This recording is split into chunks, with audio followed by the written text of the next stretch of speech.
Alright, alright, alright. Fucking do this, boys. Leroy fucking Jenkins, etc.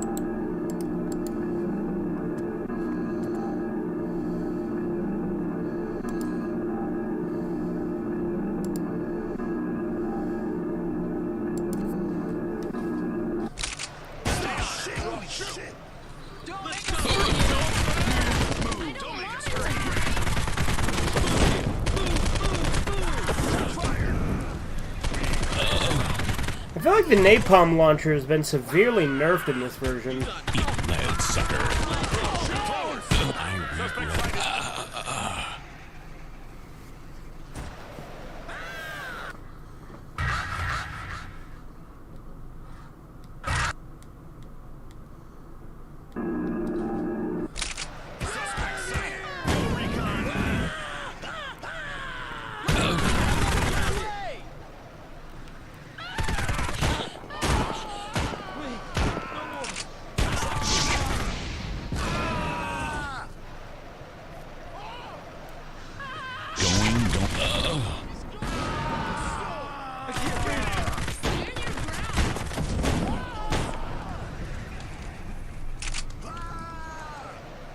Just kill me now.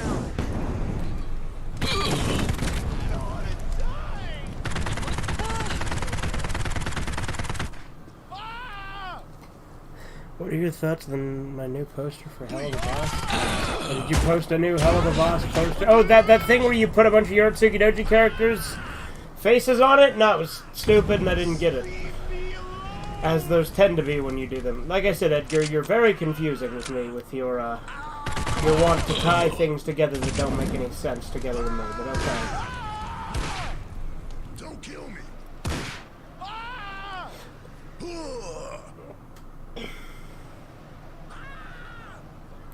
There he goes. Everybody dies.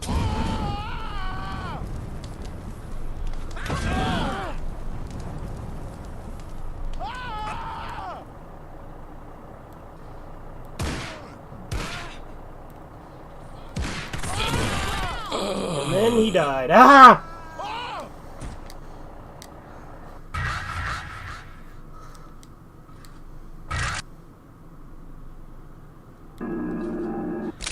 When did I switch to the black coat? Suspect sighted. Suspect sighted. Don't shoot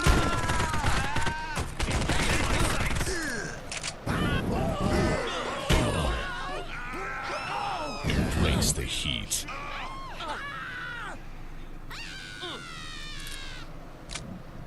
Holy shit.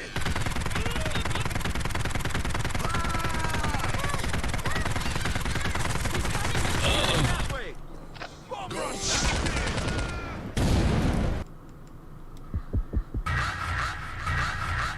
Yeah, I have the gray one selected, so what the fuck? Alright, we're gonna switch to not important next time I die. Hey, he's got the gray. What the hell?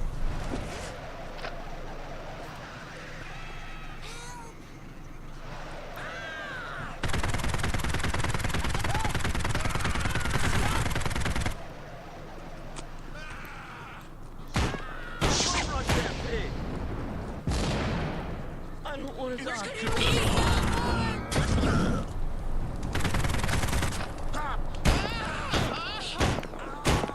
Just don't you move. Don't lose it. Stay on. Get out of here. It's go time.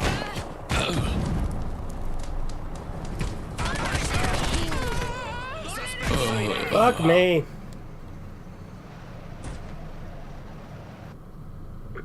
So if the White House gets canceled in 2099, then you will be dead, and I'll be dead, and the White House will be dead. And we'll all be dead. What a inspirational speech.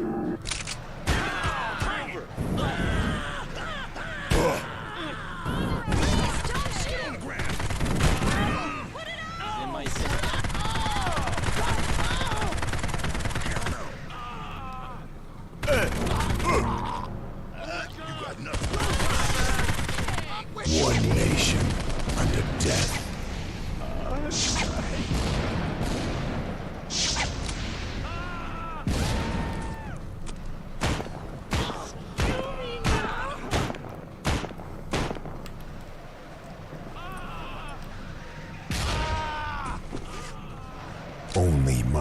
weapon understands me.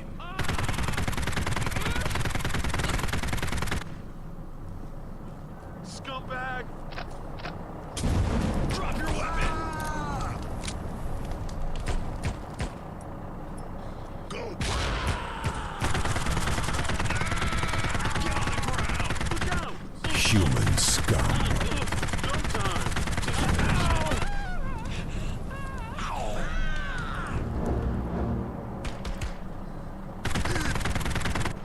Somebody help us! He went that way! Give it up! It's over! It's go time! Get away! Unrush that game! And if SpongeBob SquarePants gets canceled in the year 2000, we'll all be dead. You don't say, Edgar. How deep? Nothing can stop What the fuck are me. you on about, bud? Like, Edgar, you just say weird shit just to, like, confuse me, right? Like, that's like your goal? Or, like, to get a reaction to me saying it's fucking weird, confusing, and stupid? Like, is that the goal? Because if that's the goal, you know, you accomplish it well.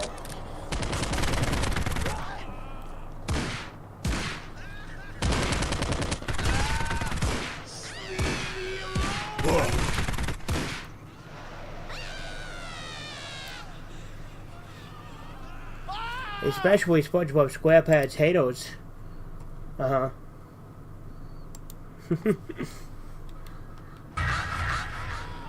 Only my weapon understands me.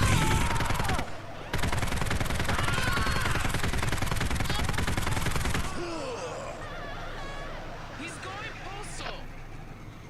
It hurts! I don't want it, Dad. What the hell is going on? Oh my god!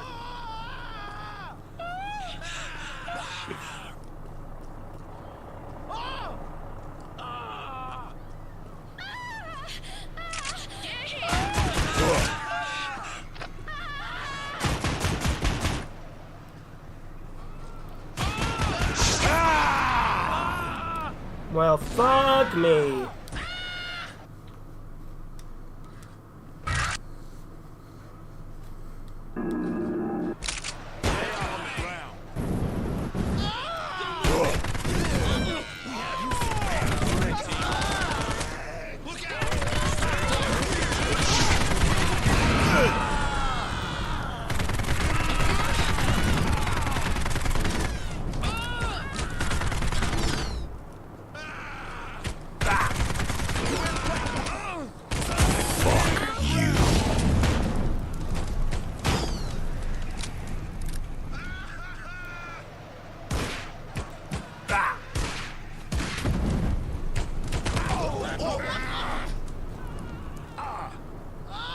One health. That's nuts.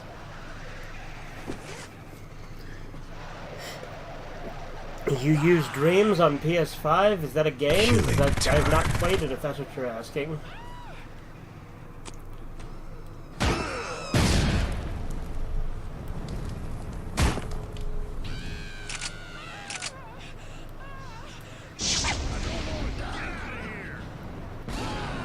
One nation under death.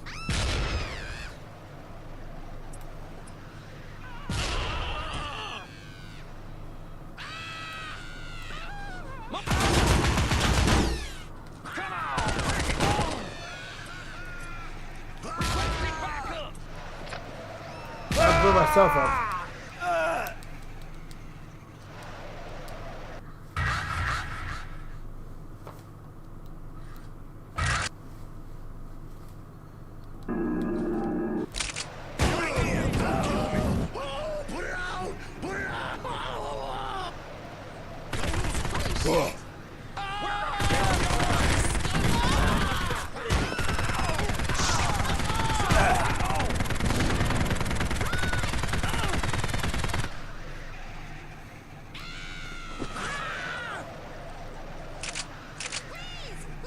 No more useless words.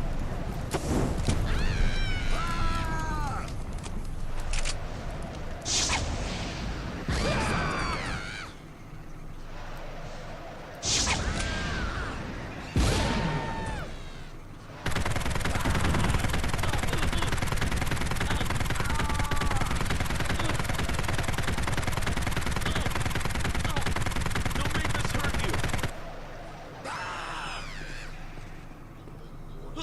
One nation under death.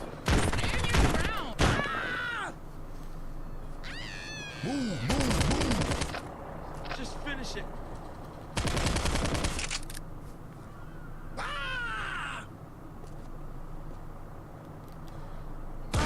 On me. No more useless words. Yes, that's what you're asking? Then no, I haven't played it. Killing everybody. Stand your ground. Stop running.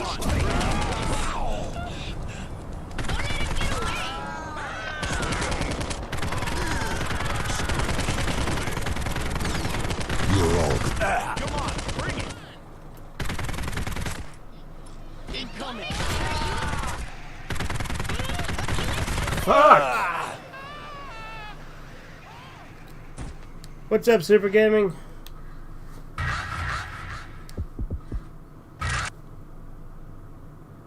Still haven't beaten this game? I mean, I'm close to, you know, it is a remake of Postal 1, so, you know, I beat the original. But no, I still haven't beaten Redux yet.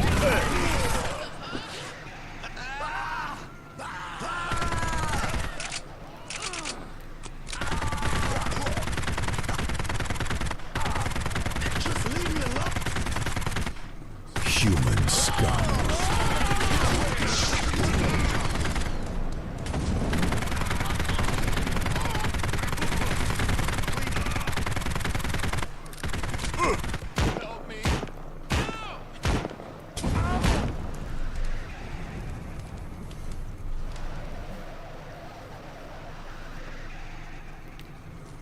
Nothing can stop my hatred.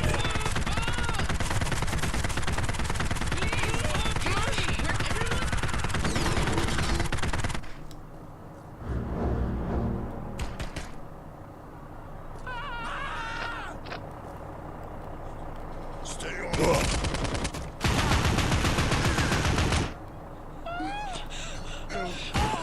Shut the fuck up and die.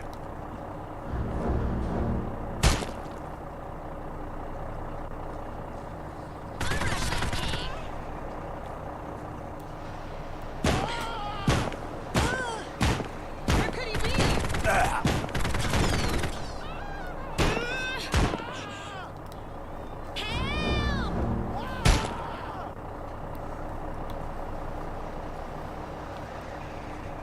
Only my weapon understands me.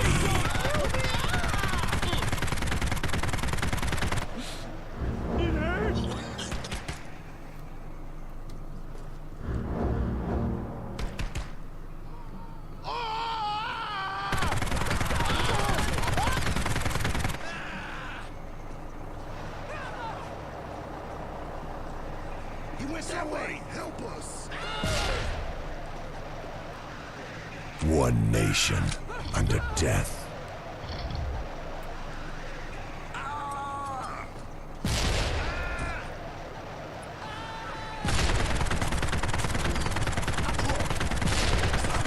Help me. Let's go.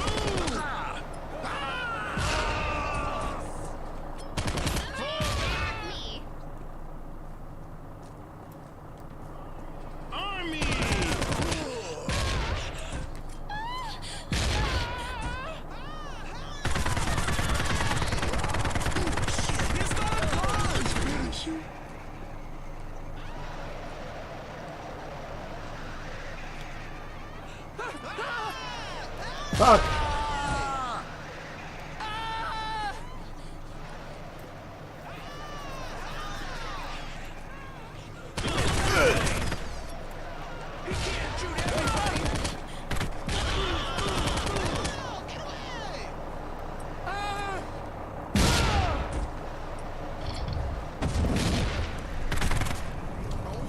One nation under death.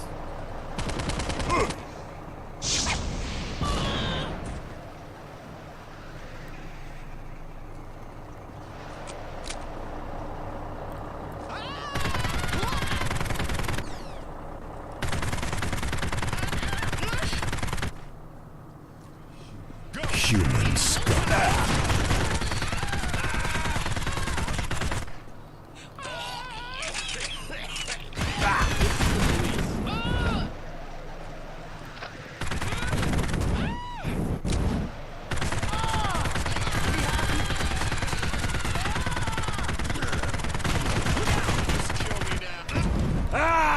Fuck me!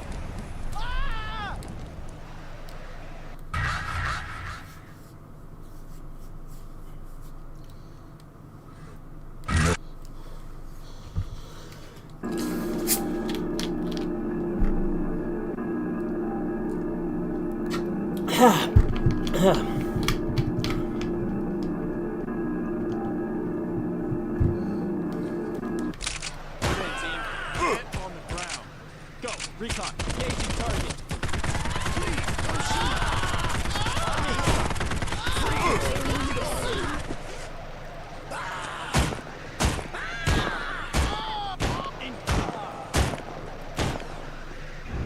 I can't feel my...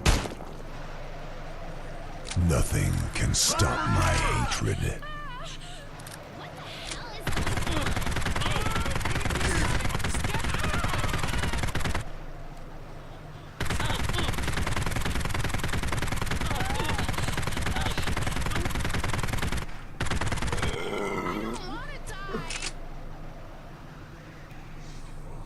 Fuck you.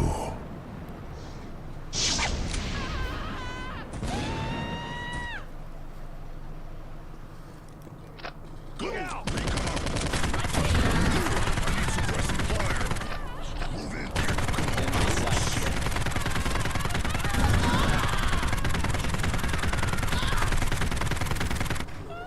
You're all gonna die.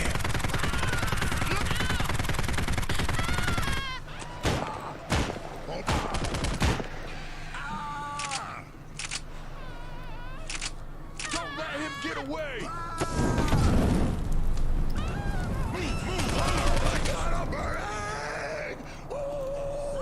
Sometimes I think I kill them too fast.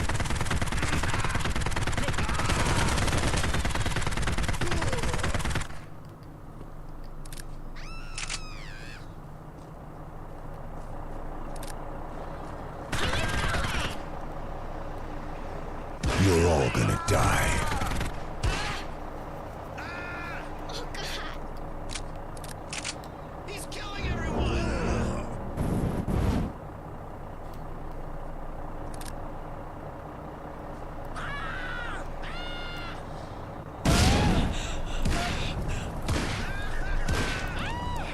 Nothing can stop me. Somebody help me. Get on the ground!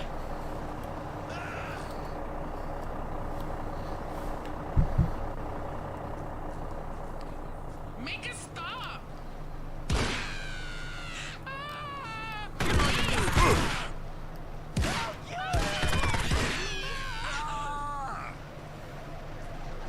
He went that way! One nation under death.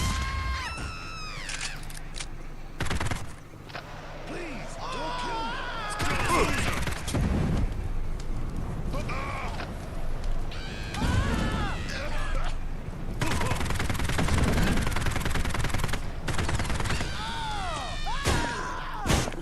Move into. So fragile.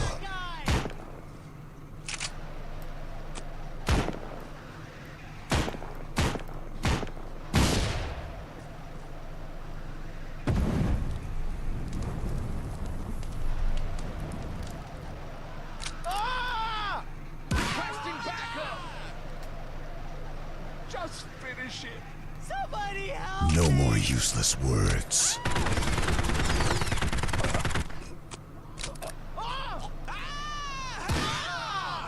Somebody please make it. Get on the ground!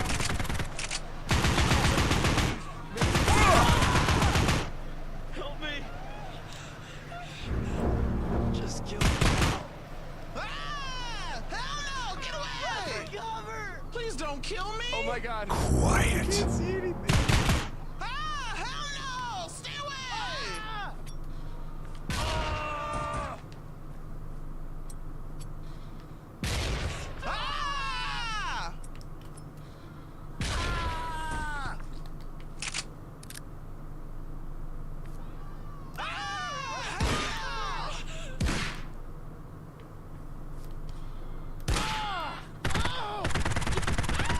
Hell no! Stay away! Ah!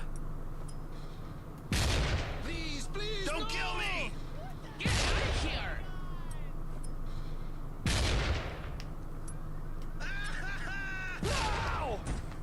That's the spirit.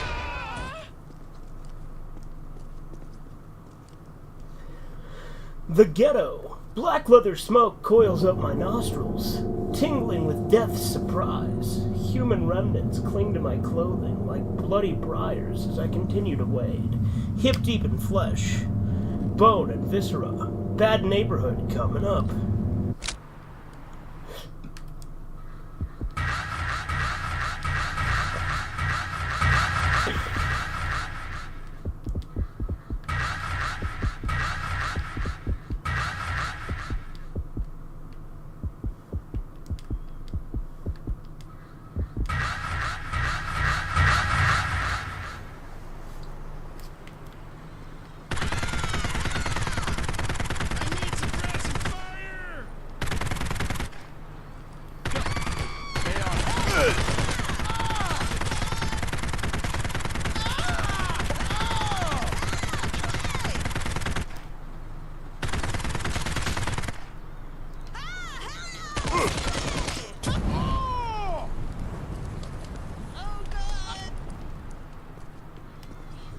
Killing time.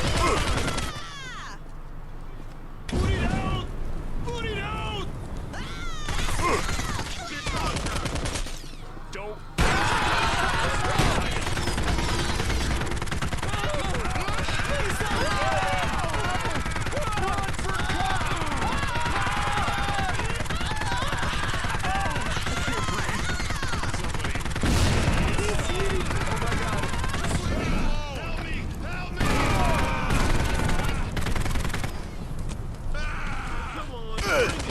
Fuck you.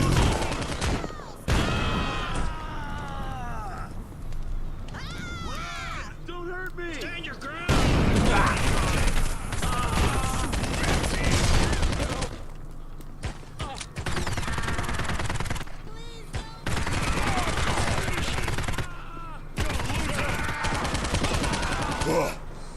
So weak.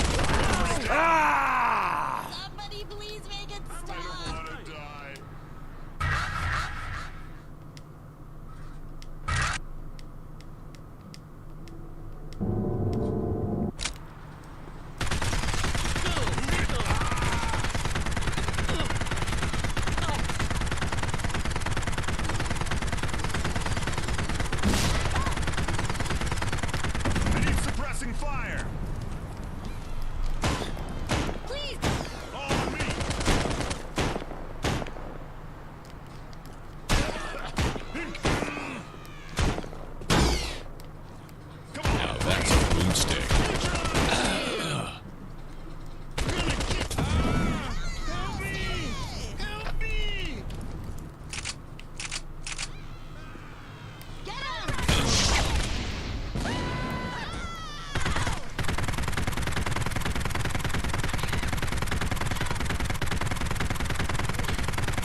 Fuck!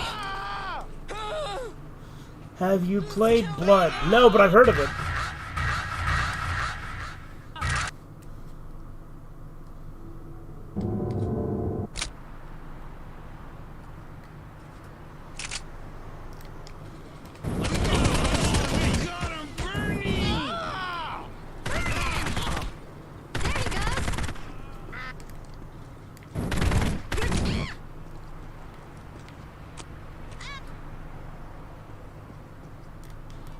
We'll all pay.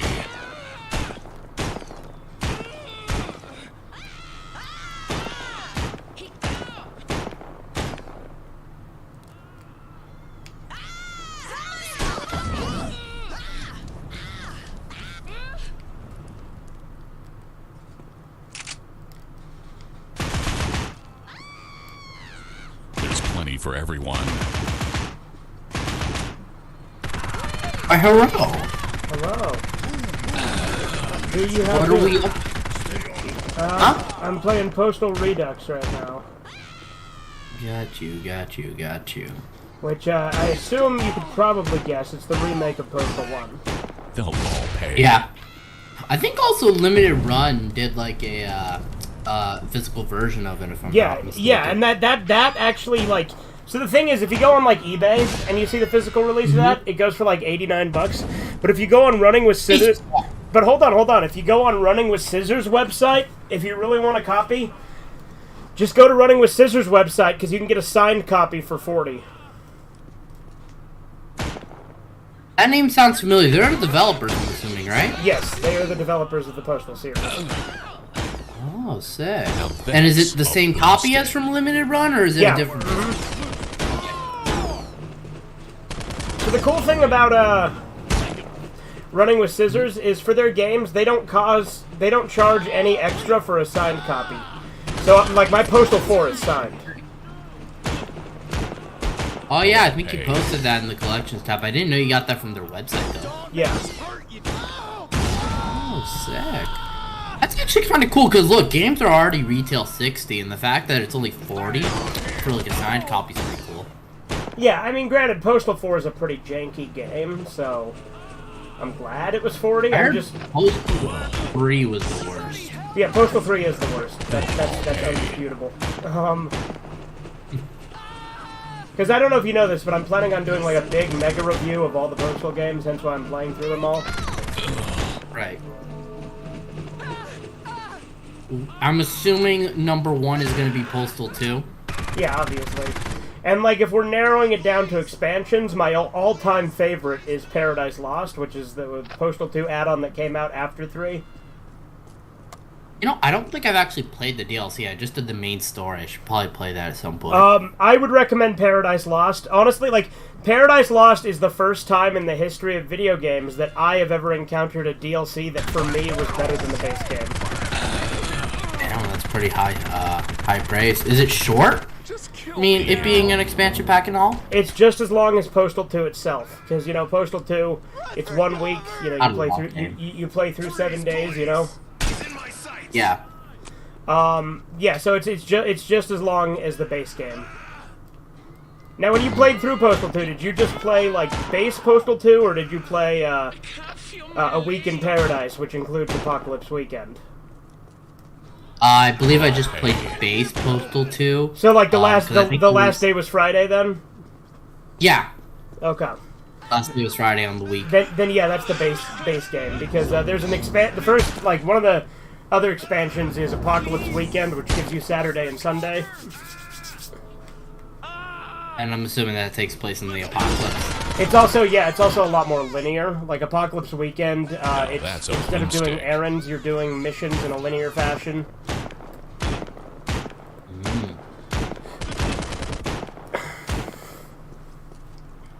Does your bitchy wife still live in that apocalypse? One in the trailer. So yeah, like in Apocalypse Weekend at the beginning, it says like you get like a bunch of letters because you're in the hospital because you shot yourself in the head. And like all the stuff is like Champ's at the pound. He's gonna be put down if you don't go pick him up by the end of the day. Your trailer's been repossessed and your wife has left you. Yeah, that sucks. Well, no. The funny thing is when your wife leaves you, Like, so he's going through all the stuff, reading it all, and then he reads the one where it's like his wife's like, "I'm leaving you," and he's like, "Well, at least it's not all bad news." Also, on a side note, I believe I mentioned it before, but for the Postal movie, are you going to be picking up that new Blu-ray that's coming out? Maybe. I already own it on Blu-ray, so we'll see, but... I know that you said the uncut footage is in the credits, but I'm hoping that they're going to incorporate it into the movie itself. I would hope so, because that's what the German release does, is puts it into the movie The itself. German and the Norwegian Blu-ray have that all together.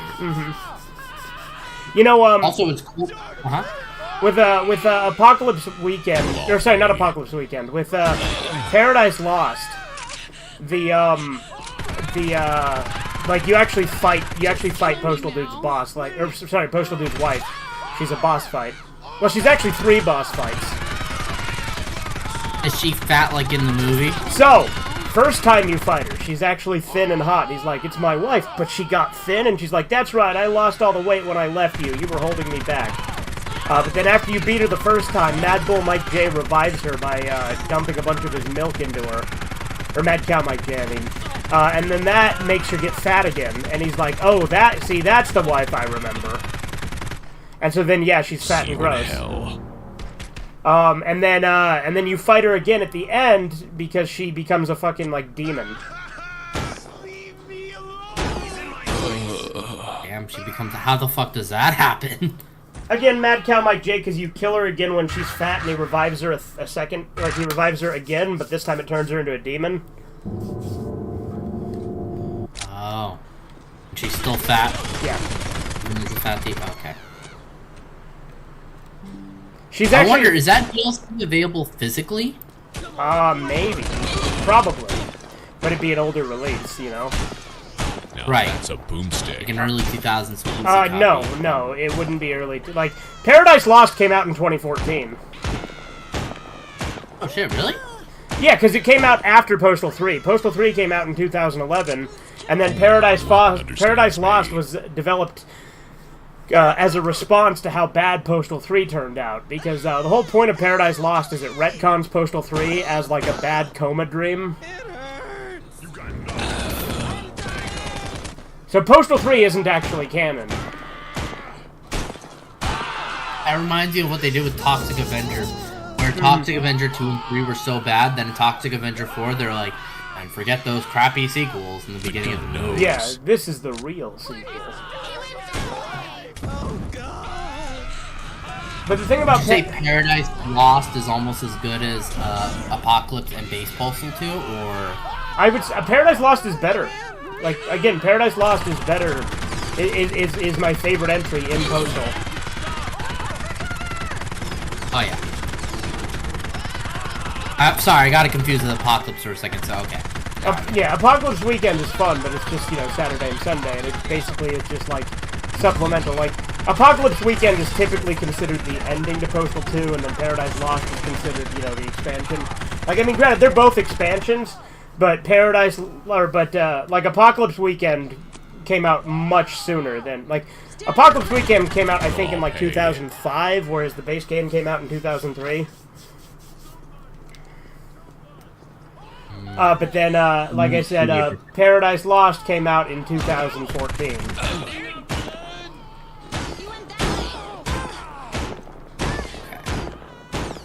So, they waited quite a bit. Well, again, Paradise Lost was made after Postal 3, because Postal 3 did so bad, they're like, we gotta have a good new entry in the series, let's give Postal 2 another expansion. Yeah, I wonder, like, I know you said it's bad, but is it really that bad? Was it really that bad, Postal 3? Yes and no. Like, yes it is, when you're playing it, like, just buy the game and you play it. If you install the Postal 3 Improvement mod, it makes it a lot more tolerable. Improvement mod, wait, does it not run well? So yeah, the aiming is janky, it crashes a lot, there's a lot of bugs, the AI for a lot of the NPCs is broken, and just so you know, Postal 3 has a lot, and I do mean a lot of escort missions. Oh, God. And the AI on those escort missions is buggy, so they don't follow you when they're supposed to, and you need them to follow you to trigger cutscenes and stuff. So, like, I would say if you ever plan on playing Postal 3, it is a must to get the improvement mod. Yeah, escort missions are the worst, and it being fucking stuff with them, and having to go back to that AI and have it follow you. Yeah. Yeah, so that's my main issue. 4 is fun so far. It's janky and buggy as hell, as I knew it would be. I will say the biggest thing about 4 that, like, that fucking caught me off guard, because I knew it was going to be janky and buggy, because I've seen gameplay of it. Because Postal 4, it feels very unpolished. But the biggest issue I have with 4 is it has long loading screens. Its loading screens honestly make the Duke Nukem Forever loading screens seem tolerable by comparison. And if you don't know about Duke Nukem Forever, long loading screens was like one of the things that was notorious about it. Die. Really? Because I've only played like a few minutes of Duke Nukem Forever. I didn't notice, but then again, keep in mind, I only played a few minutes, so I didn't notice too much of that. Well, and honestly, it's more tolerable than Duke Nukem Forever. As I said, Postal 4's loading screens are far worse. Have I played the Prince of Persia games? No.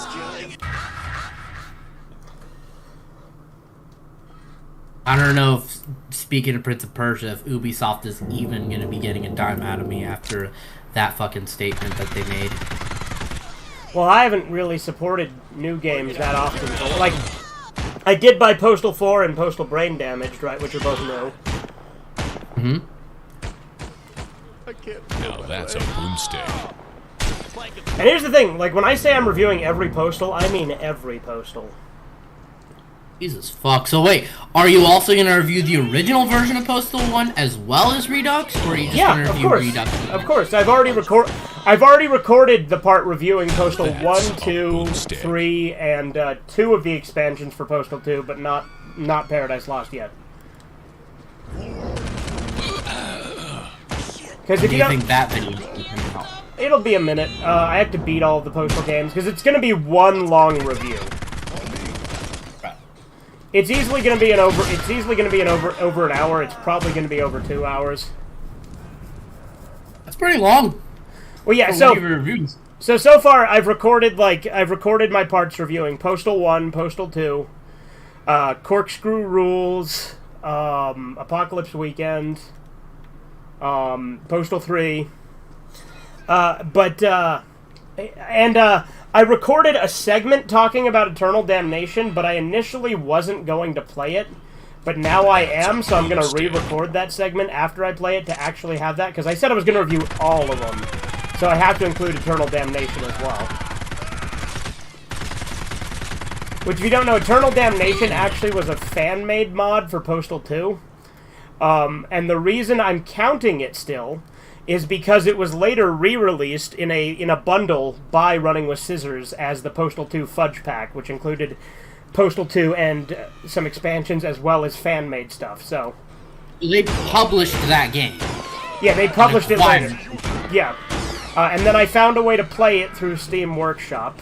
So I will be playing Eternal Damnation and putting that in the review. Because originally I just looked at the wiki page and described what it was. Because I'm like, it's not really an official thing. They just later re-released it. But I'm like, no, fuck that. I said I was doing every Postal. I'm doing every Postal. At that point, one other fan game can't hurt too much. Right. How long is it? I think it's just like a week as well. Okay. I know it's more linear, so it plays more like Apocalypse Weekend than the base game.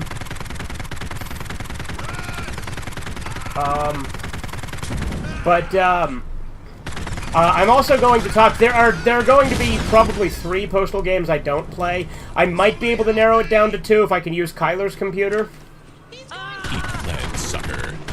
Because you need Windows 10 to play Postal Royale, which I only have Windows 7. So, but Kyler has a Windows 10 computer, so if he'll let me use it, I might play Postal Royale. Either way, there's not a ton of substance, so it's I'll still be able to talk about it just fine. and then I'll find some gameplay footage of it that someone's uploaded, and then I'll use it and then link their video. You know, that way they have credit and people can go watch the gameplay unedited. But is that all? It sounds weird. So is that an official game too? Postal, Yes. or Postal Royale was made as an April Fool's joke by Running with Scissors, and it's an arcade shoot 'em up. It plays like it's still a top-down isometric view, but it's very arcadey, where it doesn't actually like have an end game. Like it's just how much score can you rack up. Oh, so at that point, it's not really like how can you review something that doesn't end? Well, Unless it's repetitive enough to the point where it feels like you've already beaten it multiple times. Well, like I can still talk about the gameplay. You know what I mean? So right. Because like it plays like an old twin-stick shooter. Like I don't know if you've ever played like I made a game with zombies in it, or like Dead Ops Arcade. No, I haven't. But when you mentioned shoot 'em up, I was thinking like Ikaruga. But now that you explained it as like top-down perspective, like as if you're controlling the dude, I know that's not the case anymore. Right. But it was made sort of as a shitpost. Like I said, it was made as an April Fool's Day joke, and the trailer for it's really funny because it's like describing each of the games, right? And so it's like, you know, talk about the legacy of Postal, and it's like the game that started it all, and it's Postal 1, and it's like, then Postal 2, it's like, you know, the cream of the crop, or like the staple of the franchise, or whatever the hell they said, right? And then 3, it's like the bad one that we don't talk about, and then Paradise Lost, it's like the expansion that brought it back to, I don't remember the exact words, right? And then 4, it's like, and the next big thing. And then for Postal Royale, it's like, and this game will make you shit your pants.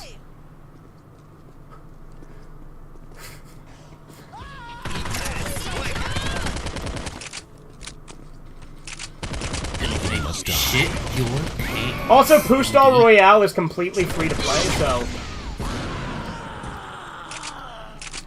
Like, all you need to do is have a Steam account, and you can play it for free if you have Windows 10 or later. And it doesn't require any of the base games or anything like that? No, it's just a free-to-play arcade shooter, effectively.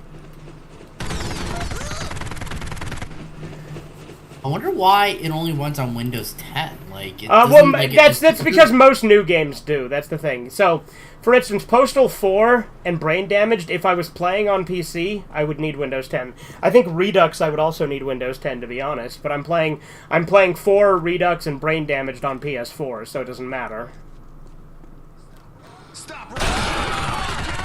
Because most new stuff, I think it's DirectX 11, or maybe it's DirectX 10, something like that, requires Windows 10.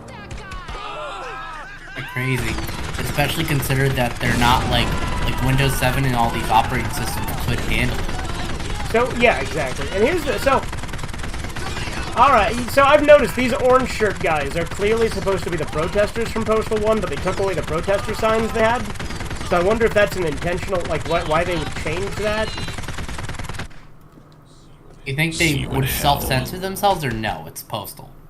I feel like, I mean, look, they did change the ending, and their reason they gave is because they said the ending isn't a shocking occurrence anymore. Because the ending to Postal 1, I don't know if you know, but, like, he tries to shoot up an elementary school, but, like, the kids are, like, impervious to his bullets.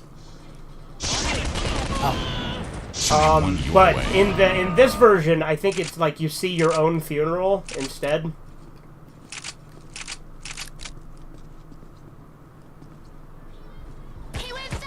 So that's kind of a little watered down, though, to be honest. Right. Well, that's why I'm like, I don't know if I necessarily believe their reasoning for why they changed the ending.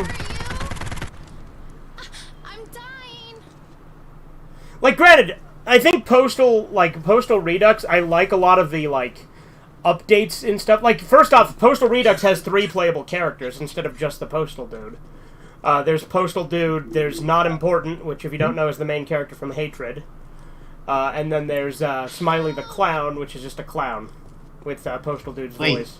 I know Hatred. That's the game that I think is like mainly black and white and your whole goal is to just kill people? Correct. So if you don't know, Hatred is actually a spiritual successor to Postal 1. Time's up. Is it also developed by Running with Scissors? No, that's why it's a spiritual successor. Because Hatred is made by a Polish company.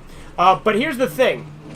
you can play as the main character from Hatred in Postal Redux, which I think is really cool. Also, like, Hatred, like, there's dialogue that Not Important has, which, again, the reason everybody calls him Not Important is because the very first line in Hatred is, "My name is not important," so then, you know, the fan base obviously, you know, made a joke out of it by saying his name is not important, you know?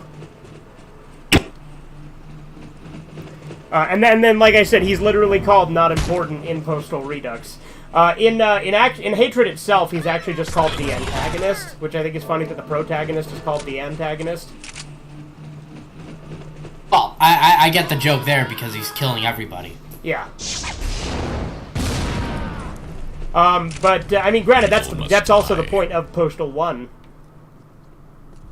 which is why Hatred is the spiritual successor. Because I don't know if you know that Postal 1. Smiley's not from any other game. So no, Smiley the Clown. There's a new enemy type in Postal Redux that are clowns that you can fight in the Rampage mode. Smiley the Clown is just one of them, but they just gave him Postal Dude's voice. Oh. But Not Important has his own actual voice. Like, they actually have lines from Hatred in this game. And is he voiced by the same Hatred guy? Yeah. But the thing is, in Hatred, I noticed, like, when I was playing it, I mean, there's a part where I was playing it and I killed a guy, and Not Important's like, only my weapon understands me. And I'm like, that's literally a Postal Dude line.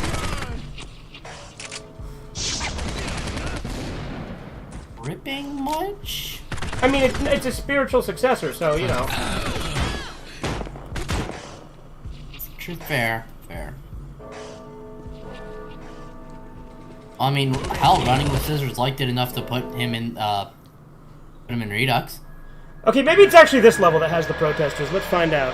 More like Postal. There is a game called Postal, Jisoo. I was literally just talking about it. Is it that Russian Postal DLC? If you're talking about Corkscrew Rules, it is. Eternal Damnation is not. Corkscrew Rules is actually official. The city. Is that a DLC for Postal 2? Yes, so Corkscrew Rules is a DLC for Postal 2 that was originally released exclusively in Russia, but through a mod you can have it on Steam. Have you played any of it via mods or no? I have played through all of it. And it is one of the most retarded things I've ever played, and I love it. I am the Celestial Gardener, policing the planet of the stinkweeds and poisons, which leaks out even through the cracks in the cold and asphalt sidewalks of the city of sin.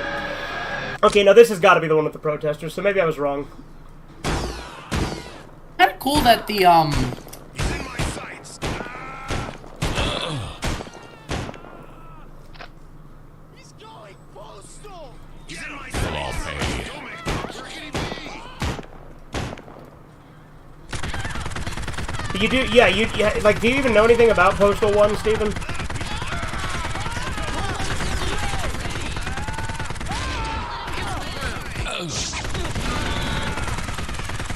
You still there? Oh my god!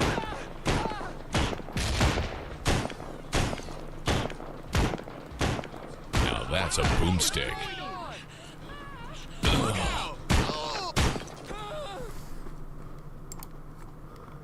Hello? Steven? Waka waka waka waka? Hello? Okay, well I guess it's not an issue on my end, so we figured that out.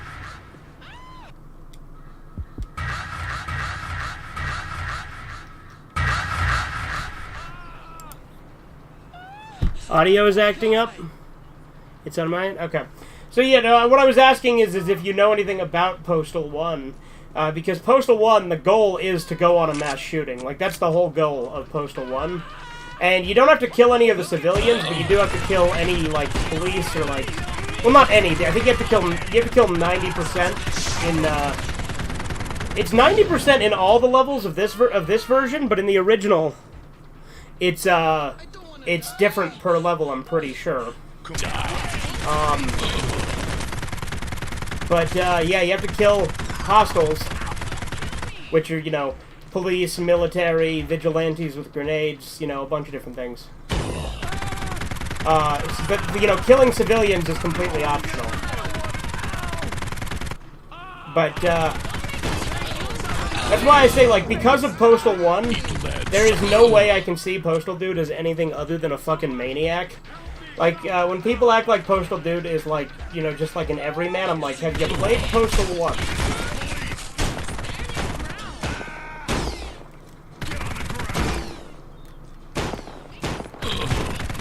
Because people are like, oh yeah, he's only as violent as you make him. It's like, yeah, in Postal 2, maybe.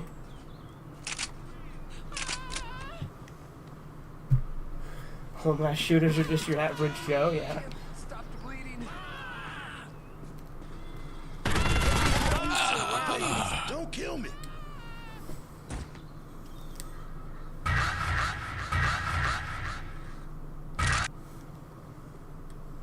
What are your thoughts on my idea for a Violence Jack reboot? I think I told you your thoughts when you asked me about them before. Like, if it's the stuff where you said reasonable stuff, then yeah, good idea.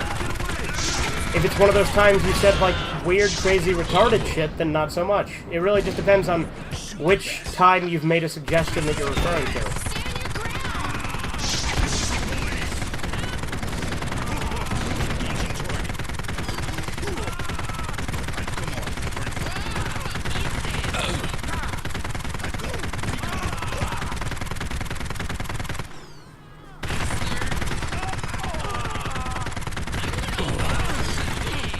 He's killing everyone. I can't stop bleeding. Die. Oh God, help me.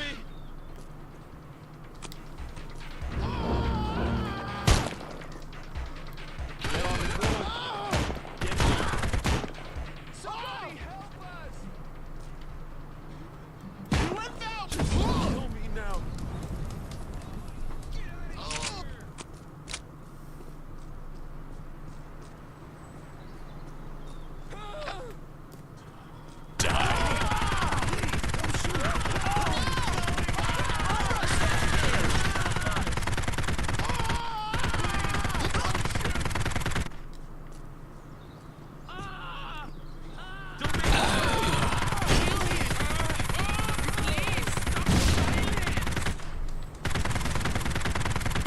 Don't make 137 out of 220 done with Naruto. Sucker. Well, like watching the show or playing a game? I think watching the show, right? You were watching the original?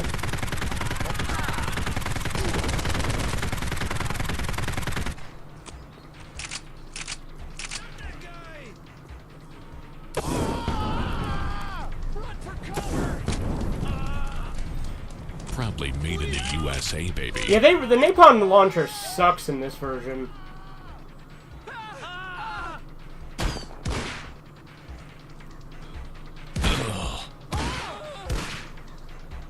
Sorry, man, I just gotta figure out the issue on my end 1 second. No worries, Steven. What the hell is going on?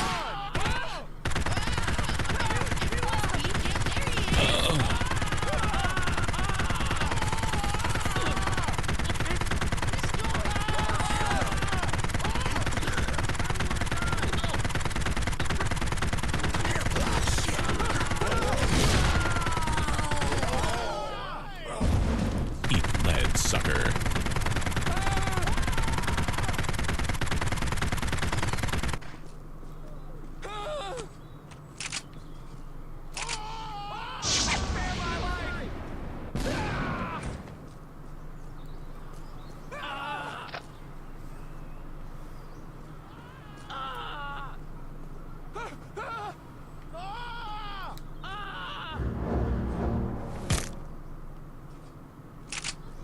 Look out! Look out! Oh, yeah.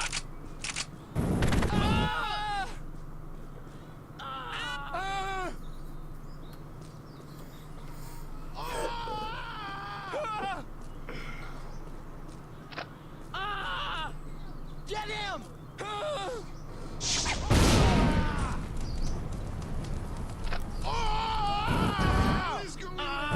Oh God! I'm burning! Put it out!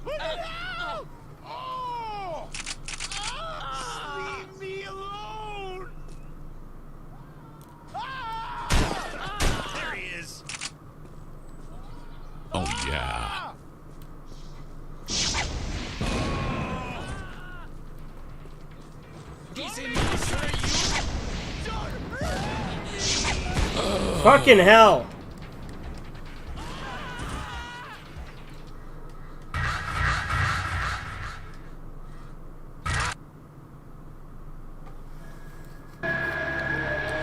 Let's switch to not important.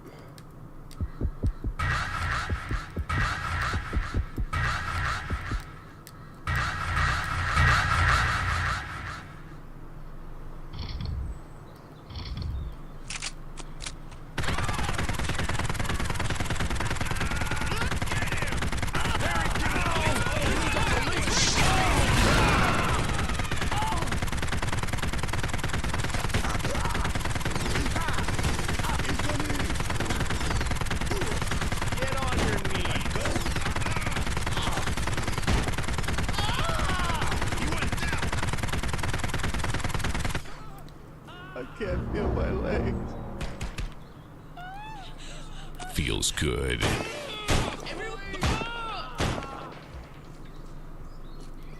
There it goes. It hurts.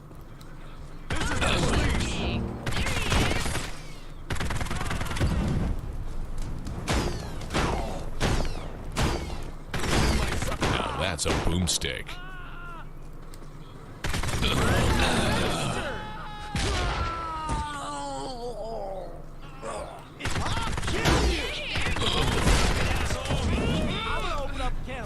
Used fruit. Stop that guy! Please, please, no! He burned him! Don't you move! Suspect sighted. Hell no. No, I think that other level, those were supposed to be the protesters. That was weird.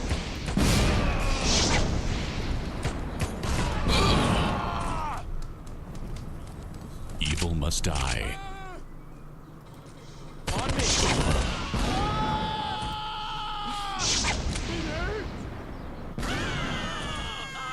Don't make us hurt you!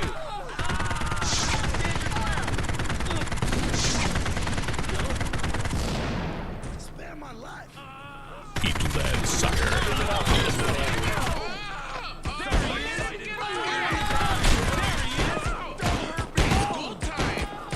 Fuck me.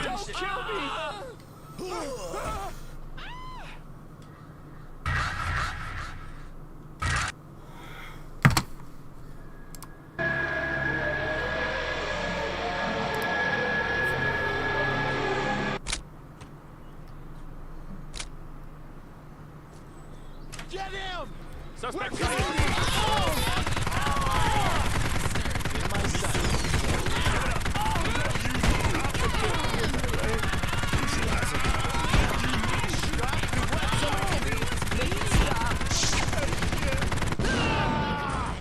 Oh my god.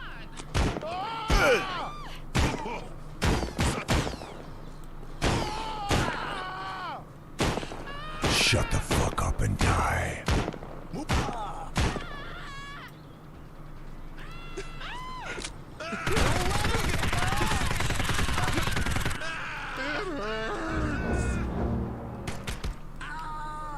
Somebody please.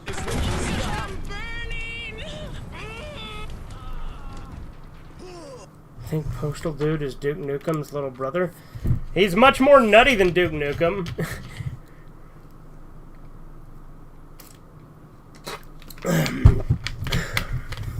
Postal Dude's a fucking maniac.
location. Human scum.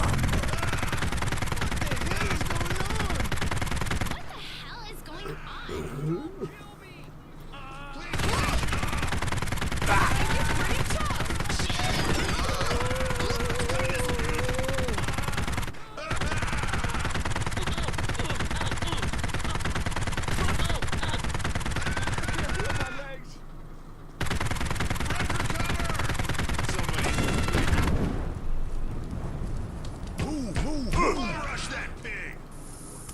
One nation under death.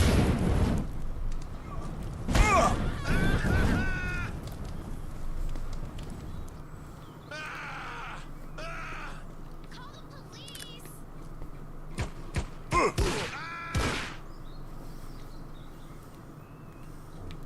Only my weapon understands me.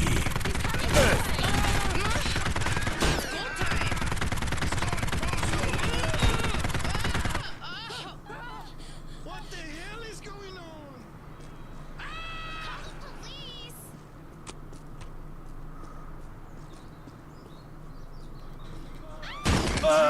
Fuck me.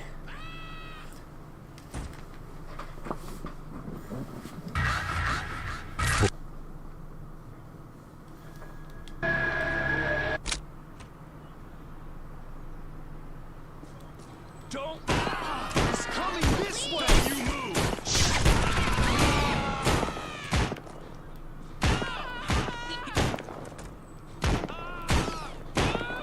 Welcome to your nightmare, motherfuckers.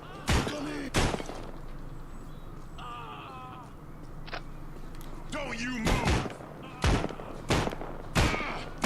Don't lose him. Fuck you. Please, please, no!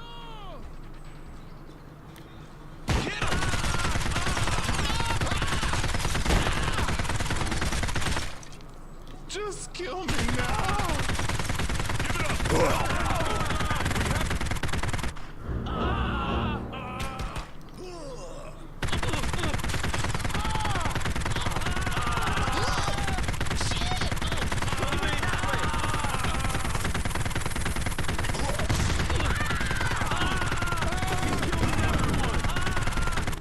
Forward the purification.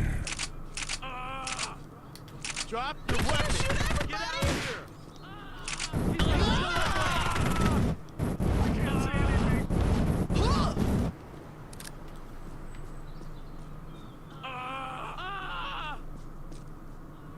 I can't breathe.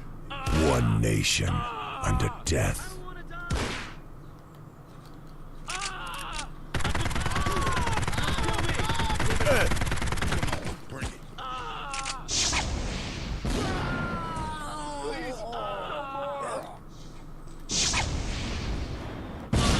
Hello? Howdy. Sorry about that. I'm on my phone right now, so I just figured it's better to do it that way because the headset I was using wasn't really working too well. That sucks. Yeah. But no, I don't have much experience with Postal 1. Okay. Just Get on 2, your feet 1. anytime. We have you surrounded. Yeah, the guy I'm playing as right now is the main character from Hatred, because I switched over to him after I died a few times on this level. So fragile. Did you play much of Hatred? Yeah, I'm about halfway through Hatred. Because from what I see of the gameplay, it looks similar to the gameplay from Postal 1. Sort of that top-down isometric shooter. Is it? Would you? Since I would say they're kind of comparable. Well, they literally are. So fragile. Which one is better Postal 1. from what you play? Postal 1's better than Hatred.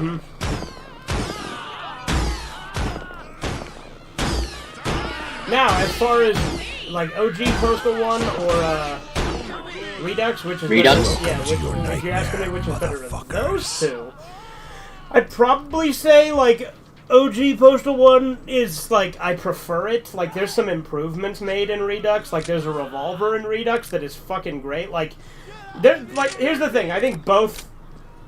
Like it's not like a night and day difference between the two either. But like I like Postal 1 does feel like grittier a little bit because it's like Forward the you know, purification. it could just be because the graphics aren't as advanced that it kind of adds to it in Postal 1. I kind of get that. Like, I'm assuming Postal 1 came out in the late 90s, or I could be wrong about that. Yeah, 97, and then Redux came out in 2017. Okay. So usually, like, those, like, lower poly, early 90s, or late 90s, you know, PC games, they kind of usually have, like, a grungier feeling, whether that's due to, like, technical limitation or whatever. I'm not sure, but yeah. But it's not like Redux is like a clean-looking game. I'm looking at the gameplay on the stream, and it still looks pretty gritty. Yeah. Well, and like I said, it's not a night and day difference. Like, it's... Like, if you're like, does Postal Redux give the experience of playing Postal 1? I would say absolutely yes, it does. Like, it is just like playing Postal 1, except with Redux I'm playing it on console, whereas Postal 1 I played it on PC. Do you prefer playing Postal 1, whether it be Redux or 1, even though 1's not available on console? I'm just saying, like, you know, the gameplay style. Would you say it works better on PC? Or do you like it playing on console? Doesn't really matter to me. There's a couple of things that took some adjustment when switching over to controller from mouse and keyboard. But, that's also because the weapons do function. Like, the napalm launcher is effectively, like, to be fair, I rarely use the napalm launcher in Postal 1 because it's like a major risk to use it. They nerfed the hell out of it in Redux, so it doesn't leave a trail of fire like it did in Postal 1, which is good because it makes it more usable because you're not going to kill yourself as easily, but it also makes it, like, so fucking precise to try and hit anyone. So it has to be, like, more accurate, essentially. Well, like, it hits, like, one specific spot, and then it doesn't, like, do the splash damage like it did on Postal 1. Like, Postal 1, the napalm launcher killed anyone within, like, 6 spaces of where you shot it to. Right, because it's like explosive. There's, like, spread. Well, it's fire. It spreads the fire everywhere. In this, it really doesn't spread the fire. In fact, I'd say that Molotovs have been a little bit nerfed as well, but not as bad. Just finish it. Flamethrower's still great, though.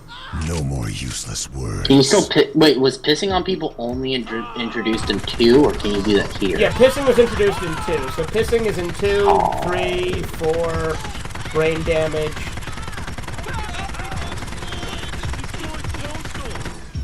It's not in Paradise Lost? It is. Oh. Paradise Lost is an expansion for 2, but yes, it's in Paradise Lost. Okay, because I just thought I was about to say, because you didn't mention it, I was gonna assume, so. Killing time.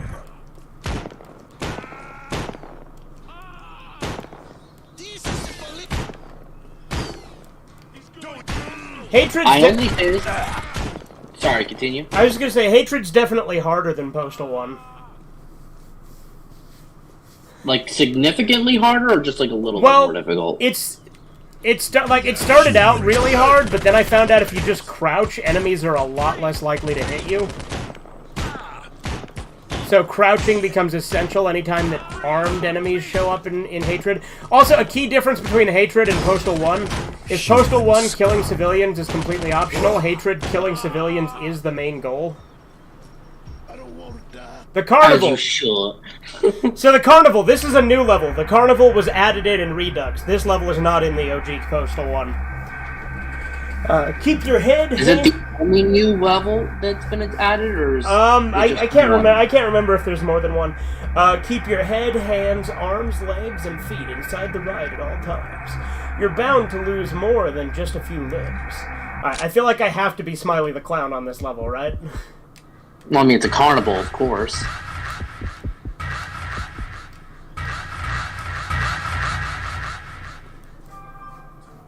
Time for me to die. What was the release date on Postal 4? 2022, I think. Okay, now. I could be Here's wrong. why It's more recent than that, but it's not more recent than it's recent though. Anyway, what was your question?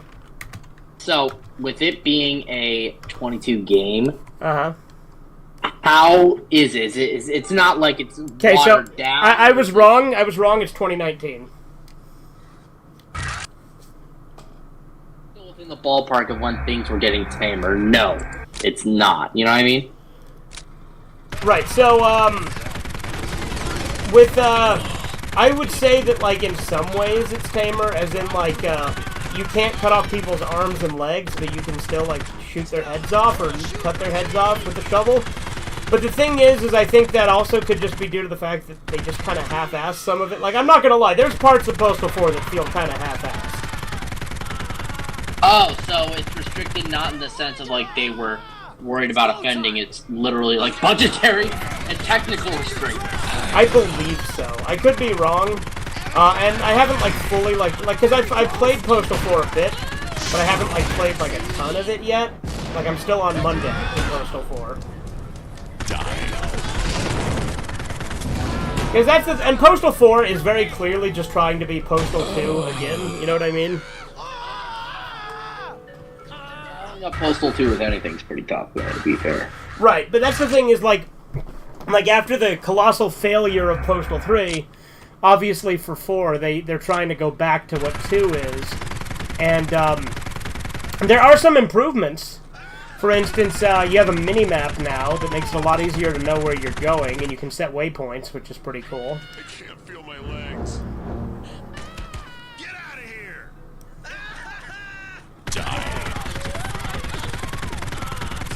Okay, so there's like little minor additions that make it like more technically better. So notice in Postal 3, that's like a third, well, again, I only saw like a few seconds of gameplay. That's like, I don't think it's first person, right? It's like a third person shooter? Correct. If I'm not mistaken. Correct, Or... it is third person. Is Postal 4 first, or did they change the genre again? It's first. Okay. So 1 is, isometric top-down. 2 is first person. 3 is third person. And then 4 and Brain Damage are also first person. But Brain Damage is a very different kind of first person. Like, it's like a first person, like, boomer shooter type thing, where it's trying to go back to Doom. Like, it plays like Doom. Build engine FPS, but not within the build engine. Right. Like that style. Okay. Yeah. And like the shotgun in Brain Damage is literally Doom Eternal's super shotgun. Like they don't even try to hide it. It functions exactly like the super, and it looks exactly like it, except it has like it says like Coke and Pepsi on it. But other than that, it's literally the super shotgun like from Doom Eternal. Like from the game, almost looking. Yeah, like it even has like the grappling hook. Like it has a grappling hook on it, which, granted, it's not a flaming grappling hook like the Doom Eternal one is, but it's still a grappling hook.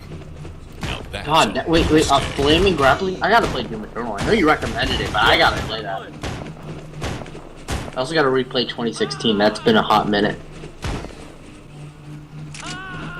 Still kind of crazy to believe that Doom guy talks even a little bit of Eternal. Yeah. Well, in the base game, he only talks in one cutscene, but there's also a cutscene. I think each of the DLCs has one cutscene when he talks. So I think there's a total of 3 times he talks in Eternal if you have the DLC. That's still more than most. That's still more than most silent protagonists. That's pretty great. How is the few times he talks? Like, 'cause that's pretty special. Well, it's great. Like, again, I only have the I have the first DLC, but I haven't beat it. I have what is it? The Old Gods or something? What the fuck is it called? Doom Eternal.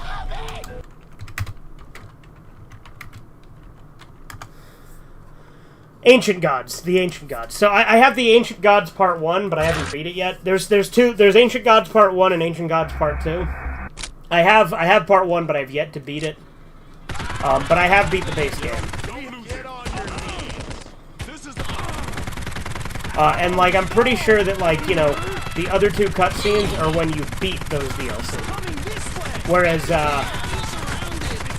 the one in the base game where he talks is towards the end of the game, but it's not like the end. Like it's going into the last couple of levels. But it's pretty cool because he's got like a gruff voice. He says very little. The lines he has are taken from, like, straight from the Doom comics, and there's even a line that's kind of like an homage to Repercussions of Evil, which is an awful fan fiction. So that made me happy that they referenced that. Do you think that was an intentional Absolutely. reference, or- Absolutely. Everything about Doom Eternal is a love letter to every aspect of the Doom fan base, which I love. Like, they reference a lot of obscure shit. Like, Doom Guy has a bunch of books in his ship that are written by Flynn Taggart, which, if you don't know, Flynn Taggart is Doom Guy's name in the Doom novels from the 90s. Oh, shit. So they really went all out. So wait, what's his name in the game? He doesn't have... Well, Doom Guy, or Doom Slayer.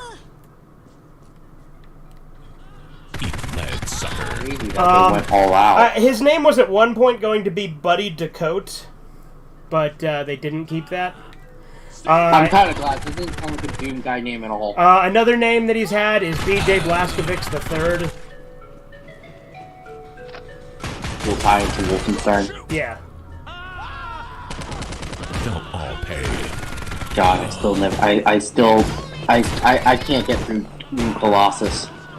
I never did. It's like the gameplay is solid, but just like, you know, the stuff they try to put in there is just a little forced. I agree.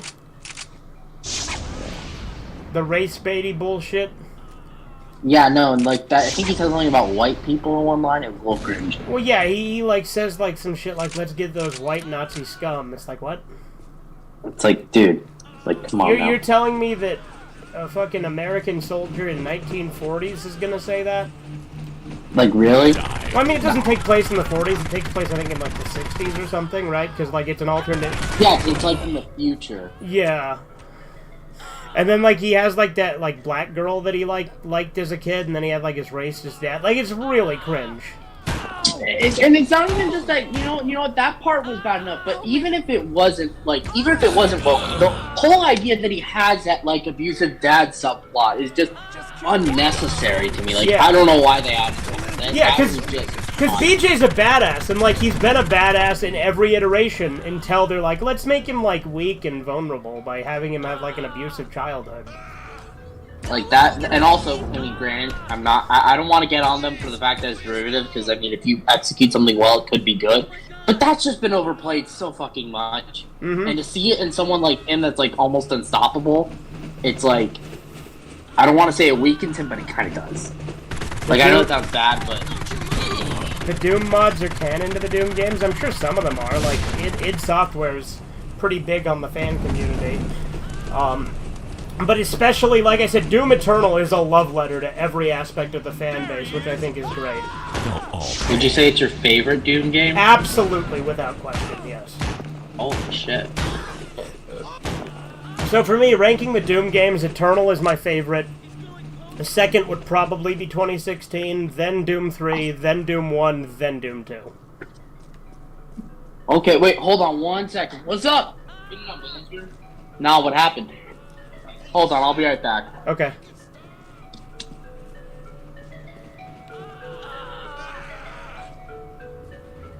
Where could he be? He's coming this way.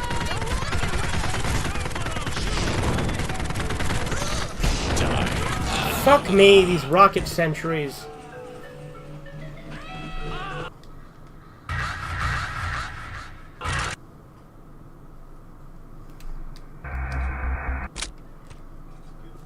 Get on the ground.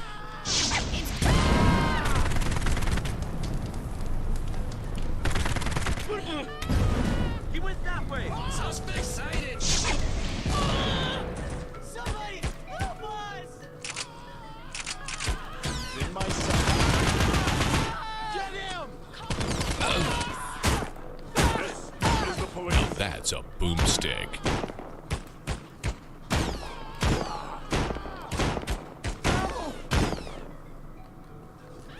Look out.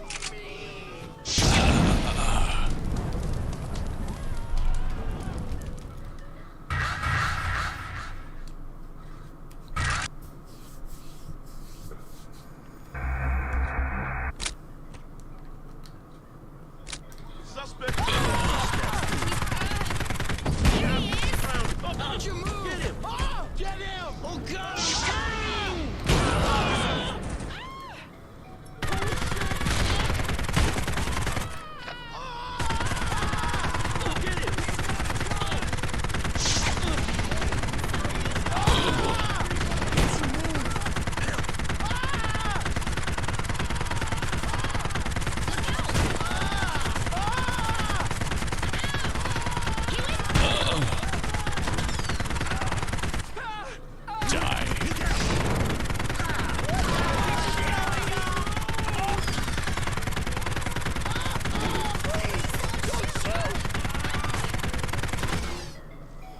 Return to Castle Wolfenstein will always be my favorite Wolfenstein game. I haven't really played that much of that one.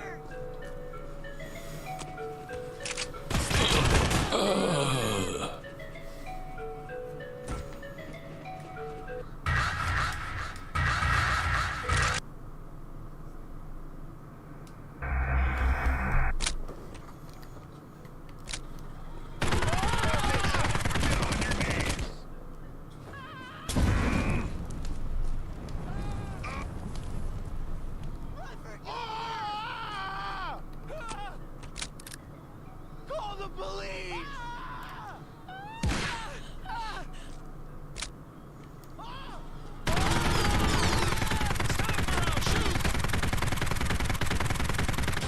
Feels good. Please don't kill me! He's killing everybody!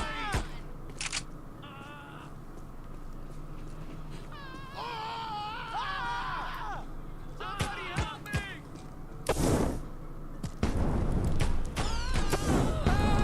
Ow! Get on the ground! Need a light. Ow! Move back! Stop that guy! Shots fired! Stand your ground. There he is! Just finish it!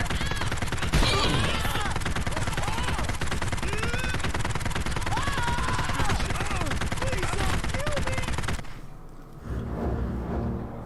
Oh my god! Ah! Eat lead, sucker. Please no!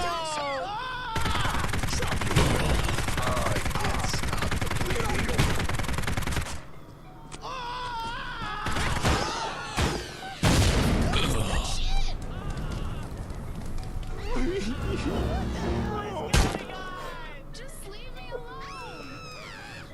They'll all pay. I can't see anything! Just leave me alone.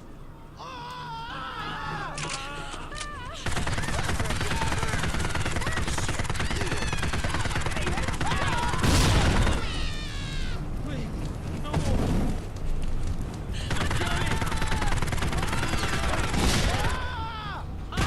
Eat lead, sucker.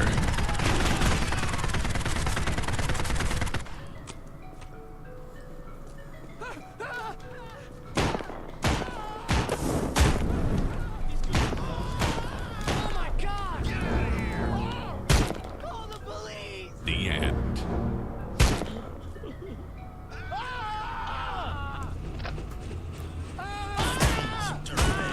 Sorry about that. My dog just took a massive dump, and in the guest room. So definitely had to attend to that.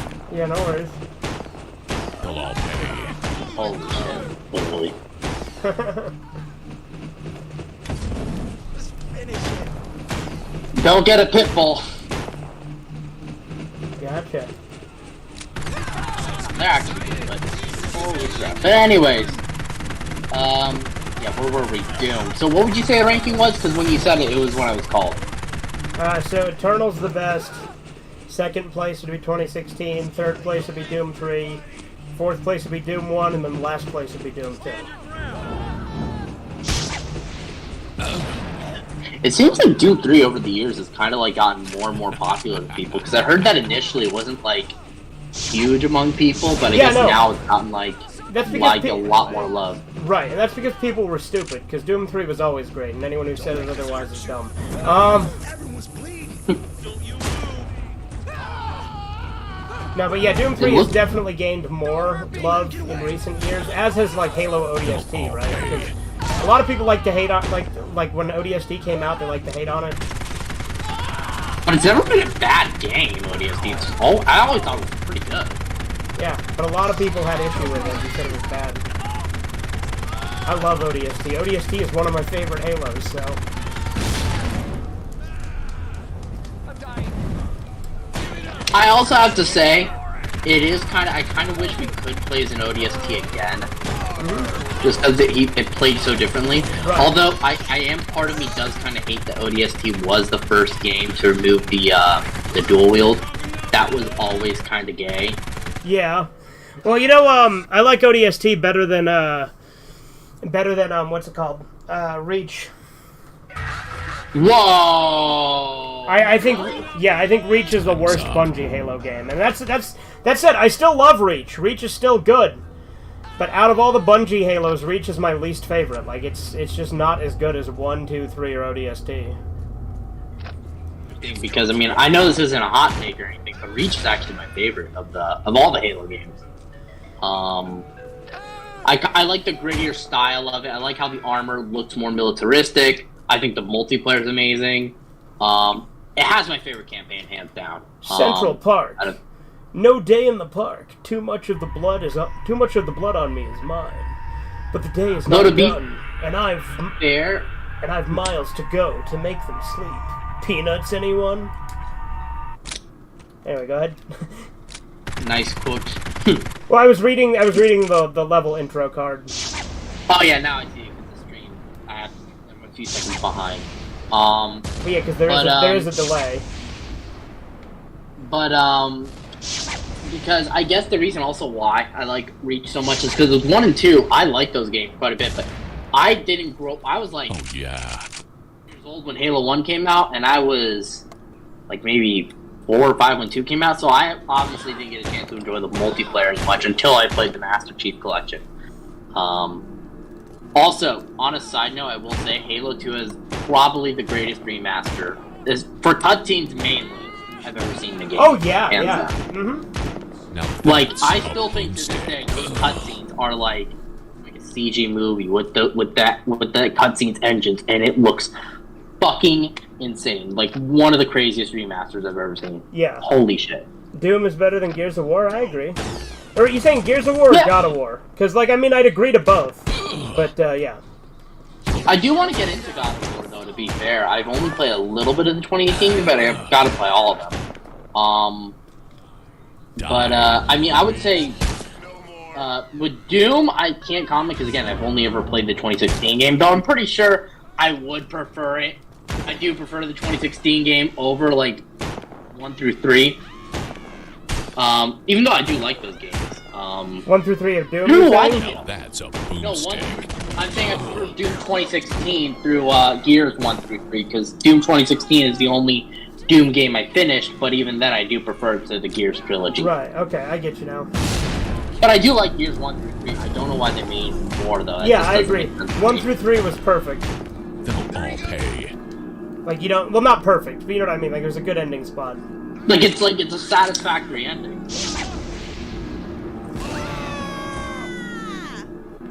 What do you think of the level Ashes to Ashes? Level in, that sounds familiar. Is that a Gears level? Yeah, that's a level in Gears 3. That's the end of Act 4. That's when Dom dies. That was actually pretty sad. Yeah. Dom was one of my favorite... My favorite scene, though, with Dom, scene, is when he finally finds his wife in Gears 2. That was fun. I like that level. It's been a while since I played Gears 3, though. I remember I played Gears 3... Oh god, maybe back in 2015. Holy shit. No, 2024. Gears 3 came out in 2012, right? Yes. Back in 2014.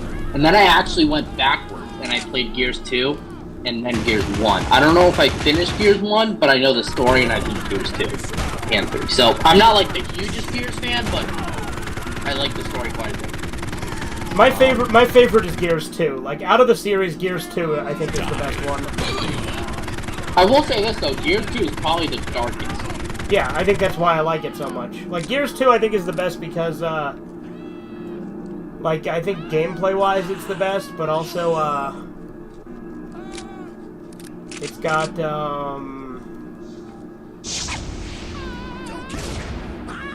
what's the word? Gone. Sorry, my brain's drawn a blank. I think it has the best level design, too. And, like, best level variety? Yeah, well, and it also, like, smoothed out some of the, like, jankier issues of Gears 1. Now, when you played Gears 1, did you play the original version or the Ultimate version? I played the original version. I've yet to play the remaster. Okay, because you know the remaster, like, adds in an extra part to Act 5, because Act 5 is really short, in the original Gears 1 because there's like a whole section that had to be cut for time constraints, but that cut section is restored in the remaster.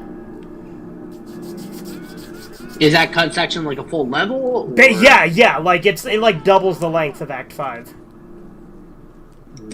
Because Act 5 is really short in the base game, like in the original game. In the original game, Act 5 just has you start out on the train when you're going to fight Rom. And so basically you just get to the end of the train and then you fight Rom. But the remaster restores the part where you have to like fight a Brumok and like a bunch of other stuff, and you have to get to the train. Okay, so there's more build-up to it, essentially. Yeah.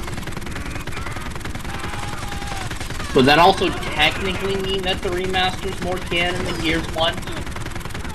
Or... I guess because, so. I mean, that would technically be story dishes, even though it's build-up to reaching the same conclusion. Yeah, I guess so. Although I will say that the new Gears games are probably unnecessary, I hear Gears Tactics is pretty good. I just don't know how I feel about this new timeline, to be honest. Plus, it was all about the kids, their kids and everything like that. And I'm like, that's like such like a forced like legacy sequel tactic.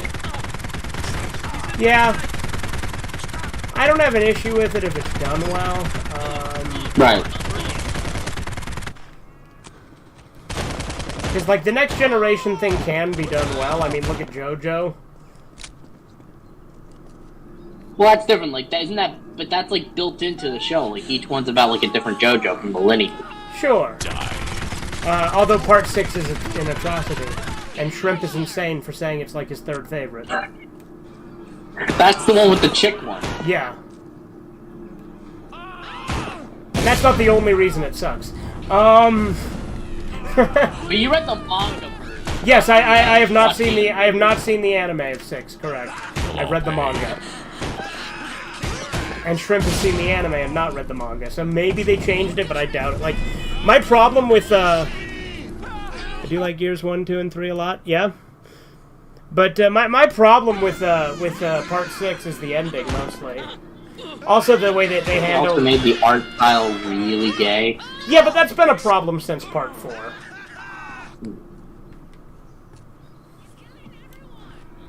Like, granted, it's gotten arguably progressively gayer with each part since 4. And 4 is my second favorite part.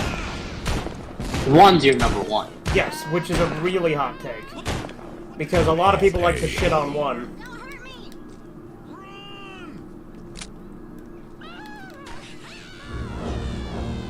Though I have to say, though, you know, despite it being, like... You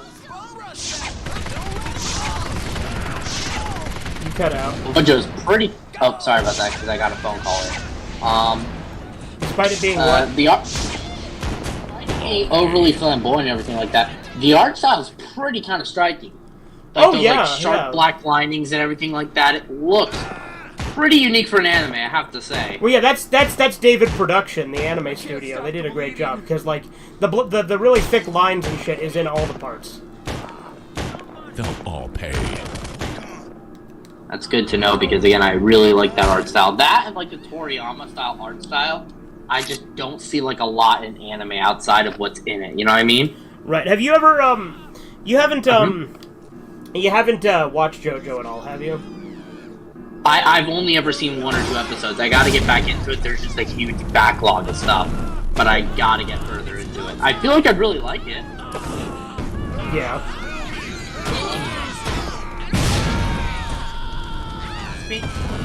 I was just gonna say, because I didn't want to spoil anything. You said, and I don't know the context of it, I just know you mentioned it to me at one point, that it's good that I'm not spoiled for, like, I'm assuming the 3rd part. Right, because you don't know who the villain of Part 3 is, right? Not a clue. Yeah, see, that's good that you don't have that spoiled. So you don't, yeah. The less I say, the better. Right. What studio is JoJo? Is that like that's not a shonen anime or anything like that, is it? Or am I define shonen, because I don't know if you're under a misconception or if you're using it correctly. I'm probably under a misconception. Like, I guess animes that are produced by Shonen, or... Okay, so yes, you're using it incorrectly. Shonen is not a brand. Okay. Shonen is not a brand. It's not? No. Oh, Shonen okay. is a genre. So what you're probably thinking of is Shonen Jump. Yeah. But Yeah, I yeah. get... So yeah, it actually... But to answer your question, yes, it is Shonen Jump. Okay, so if it's not a brand, what is it exactly? Because I often hear that thrown around with Dragon Ball and all these other things, and I always thought it was something like that. Again, technically you're right on both counts. It is both Shonen and it is Shonen Jump. So it is technically... it is... So you would be correct in saying it is both. So so when you say it's not, it absolutely is. Okay. But, later on, it becomes seinen. So what shonen means, like just the word shonen, means that it is designed for boys, like teen boys. That's the demographic they're going for. That's what shonen means. And see, Shonen Jump is a magazine. So Shonen Jump is a subdivision of Jump. Jump itself is the brand. So Shonen Jump is part of Jump. It's the shonen branch of Jump, so it's made for teen boys. So then, wait, wouldn't anime in general, most anime, except for, like, I guess, magical girl shows and shit like that, fall under this shonen kind of genre? Or I mean, if we're talking numbers, I would say shonen does have the most amount of animes, yes. Like, if you ever hear the term battle shonen, that's typically the way people will differentiate to kind of let you know they're talking about the genre. Because, again, for some reason, a lot of people are under the misconception that shonen is the brand, whereas Jump is a brand, shonen isn't. But, with what's the word? With, fucking hell, sorry, my brain is drawing a blank. Let's see, Shonen Jump, not all anime is shonen. Like, so for instance, seinen means it's designed for an older audience, right? Like, shonen is, like, I think, like, 10 to 15, like, that kind of age range. Mm-hmm. Whereas seinen is for, like, 17, 18, you know, and adults. So Devilman would be a seinen, I'm assuming. So, Crybaby, yes. The manga, no. The manga is shonen. So I'm assuming the manga is much tamer than the Crybaby anime? There is less overt sexual content. But there is still nudity, and there is still a good amount of violence, but it is tamer, I guess. Like, I wouldn't say it's a lot tamer, but it definitely has a lot less sexual content.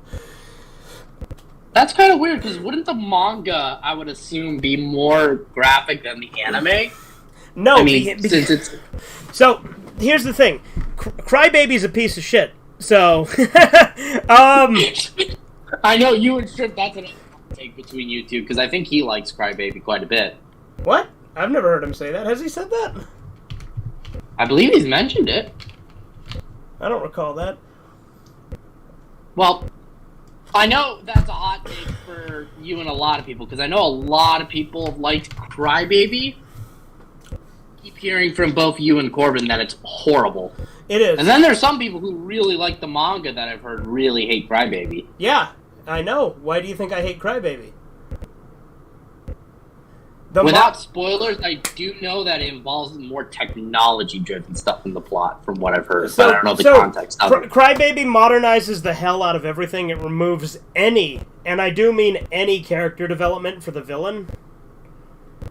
Like, it just cuts out all of it, because the villain is like a massive twist later on in the manga, but the thing is, in the manga, there's at least some build-up to it. Like, it's not perfect. Like, I would argue that the manga could have still used some fleshing out of the villain. But it still had character development. Whereas with Crybaby, episode 9, he just comes out and he's like, "Hey, Akira, I'm Satan." What a twist. Oh, so it's just that blatant? There's not a lot of build-up or mystery or feeling? No, it's fucking awful. Like... In the manga, he actually has to, like, he goes through this whole big thing. Like, again, it's short, but it existed, you know what I mean? Because the villain also didn't know who he was. Like, he erased his own memory. Like, Satan erased his own memory and assumed a false identity. Mm. And so, like, it's a big twist. But in Crybaby, they're just like, yeah, fuck all that development. Let's just have the twist. And it removes a lot of key plot details that are, like, essential. But Crybaby adds in, like, a ton of sex scenes. Because, like, here's the thing. Original Devilman, fairly, like, there was nudity and there was gore. Like, it was pretty gory. In fact, I would say it was more gory than most shonen anime would be. Sorry, manga. But, with the OVAs, they had the gore and the nudity, too. But Crybaby adds in, like, a ton of sex scenes that weren't there. There's a lot of gay sex and lesbian stuff that wasn't in the original. There's literally a scene where Akira jacks off and then comes on his ceiling and then it drips down onto him. That was made up for Crybaby. It's disgusting. I don't know why Weird. There's a scene where this one gay guy is fucking another gay guy and then turns into a demon and starts eating him. Like, Crybaby adds in a bunch of unnecessary bullshit. A lot it's a lot. Like, it sounds like exploitation, but, like, I know this is gonna sound really weird, but this is something that I've noticed, and maybe this is just my specific way of viewing it. From what you're describing, it sounds like woke exploitation, where the only time it's acceptable is if it's gay. Well, no, because they have a bunch of straight. They have a bunch of straight stuff too. Like Akira fucks Siren when he fights her in Crybaby. Like the Siren fight in Crybaby is like he's literally having sex. Like he's having sex with her in the air while he's fighting her. It's weird and stupid. That's weird because when he was Devilman, he didn't really think of her as much. He just killed her. You mean in like the OVA? Yeah, when I saw Demon Bird. Yeah. Yeah, he actually has sex with her. Pretty in Crybaby while he's fighting her. What about the OVAs? Sorry. How do you? Well, I said Akira seemed pretty normal in the OVAs. Yeah. He didn't seem like the kind of guy that would masturbate and then have semen. So basically, let semen drip off from his basically becoming Devilman just makes him like extremely horny in Crybaby. Well, okay, that's weird, but I get that. I mean, would you argue that the demonic part of him increases lust? Sure, but do we really need to see him come on his ceiling in this huge, big explosion that falls down on him? No, that's gratuitous as fuck, of course. Yeah, because he, like, uses, like, X-ray vision, sees through Miki's clothes, and then runs up to jack off. I see. Anyway, the industrial complex. Feast upon the frozen images of molten massacre as the machineries of death grind relentlessly, mindlessly on.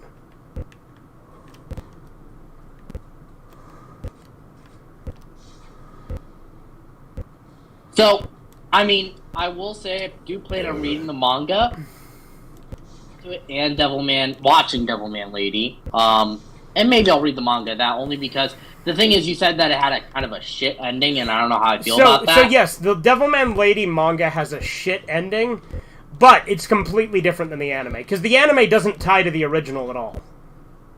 It's a standalone anime. You do not have to. Okay. Like it doesn't tie into like there's a character who's like loosely based on Akira in it, but like he's not Akira. His name's Takeshi.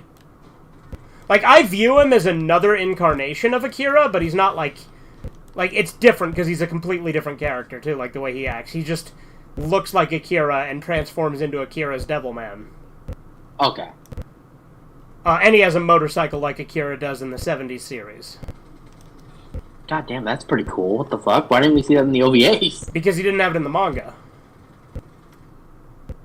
Okay, now I'm getting the idea that the 70s, from what I've been hearing about it, I'm getting the idea that the 70s series probably was inspired by a lot of Toku and monster and superhero stuff, because it absolutely was. You are correct. You are superheroes absolutely correct. It's like a Saturday morning cartoon. Big traits in like 70s Toku and all that. So, I mean, I'd probably want to check that out, but I don't know if that'd be like important right away, because it's not like the 70s. It's not like any. So the 70s anime is fucking great, but it's its own thing. Like you don't have to watch it at any point. Like it's its own separate continuity. Right. It's its own offshoot. Yeah. Like I said, it's mainly like a Saturday morning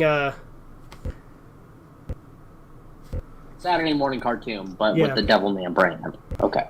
I never seen Red Eye Talk, and Hate Devilman Crybaby more than ever any anime? Have you not been paying attention? I've been shitting on Crybaby for a while. Well, no, I think what he's trying to say is I don't think he's ever heard you talk about any more anime, both love and hate, because of that one time that you did like it. I think that's what he meant. Ah. Maybe. Yeah. Also, part of the chat is cut off because of the stupid React thing, which I keep forgetting to turn off, because you got to turn it off before you go live. You can't turn it off after you go live, which is retarded to me. So, what I'm going to do is I'm going to read the manga, and then when I'm done with the manga, I'm going to watch Ammon, because it's not going to make sense if I watch it on its own, because you said that it was way further ahead. Yeah, so, if you know, the twist, it'll make a little bit more sense. But you haven't even been introduced to, the Devilman Core or any of that yet.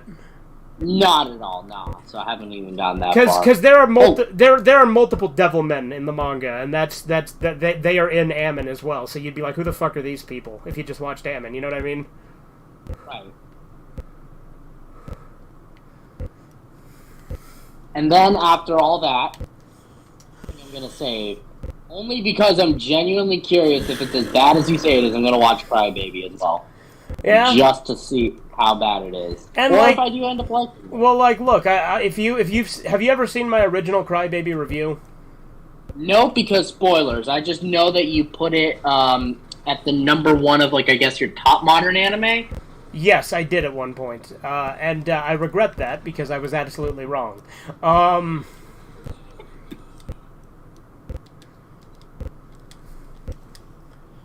But there must have been some merit at the time for it to have been even that high. Or... Well... I'll have to definitely read the manga. The one thing, though, is that one of the volumes is, I think, out of print. Or... Because I want to get it new. I don't like to have... When I like to collect hardcovers, I like that shit to be, mint. Gotcha. So yeah, you're trying to get the classic collection, and what is yeah, the two big bulky volumes. Is one of them out of print? Well, one of them's not out of print, but I think you can buy it used, and I'm always worried about that with books and stuff. Especially since I don't own a lot of books, it would kind of drive me up the wall if one of them had maybe a missing page or a fucking. Do you have Barnes and Noble or any of that near you? I have one. Yeah, no, there's not one far from me, but would they even carry something like that? Yeah. Mm-hmm.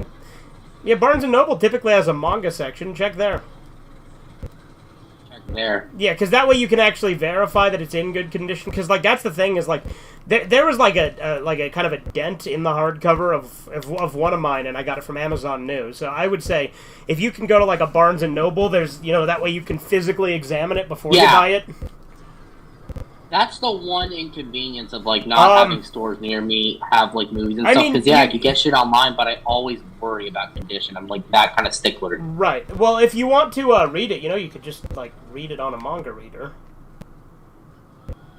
Oh shit! So is there something Read Comics Online where I could just find it online for free? You can just download. I think you've told me that before, actually.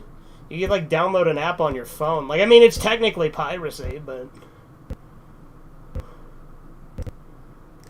And I don't have to worry about getting a VPN or anything like that. It's not because I've never done something like that on my phone. I've done it on my laptop before. Dude, I think you underestimate just how fucking common and mainstream of a thing this is to do with manga.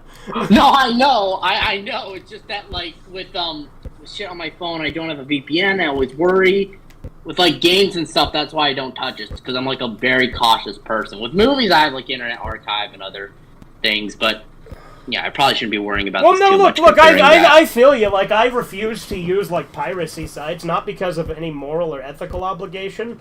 No, yeah, I don't give a shit about the moral thing. I'm just worried about my am I gonna get in trouble? What the fuck's gonna happen to me? Right, exactly, and also computer viruses and stuff like that. Mm-hmm. Yeah.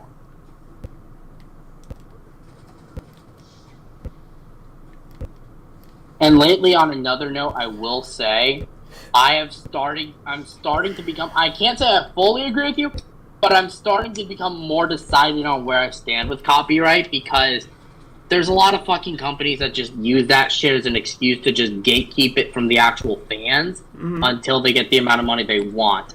Or like honest. Look at what Funimation tried to do with interspecies reviewers. Like, that's not a series I care about. It looks fucking stupid.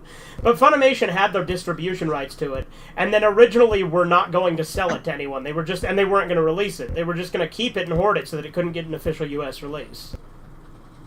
Yeah, see, like, shit like that's, like, kind of, like, wrong. Because at that point, it's like, it's in the hands of someone that may or may not release it, or just make sure to do everything in their power to prevent it from getting out. Look at Carl Barks, the guy who did the Donald Duck cartoon, right? Or comic.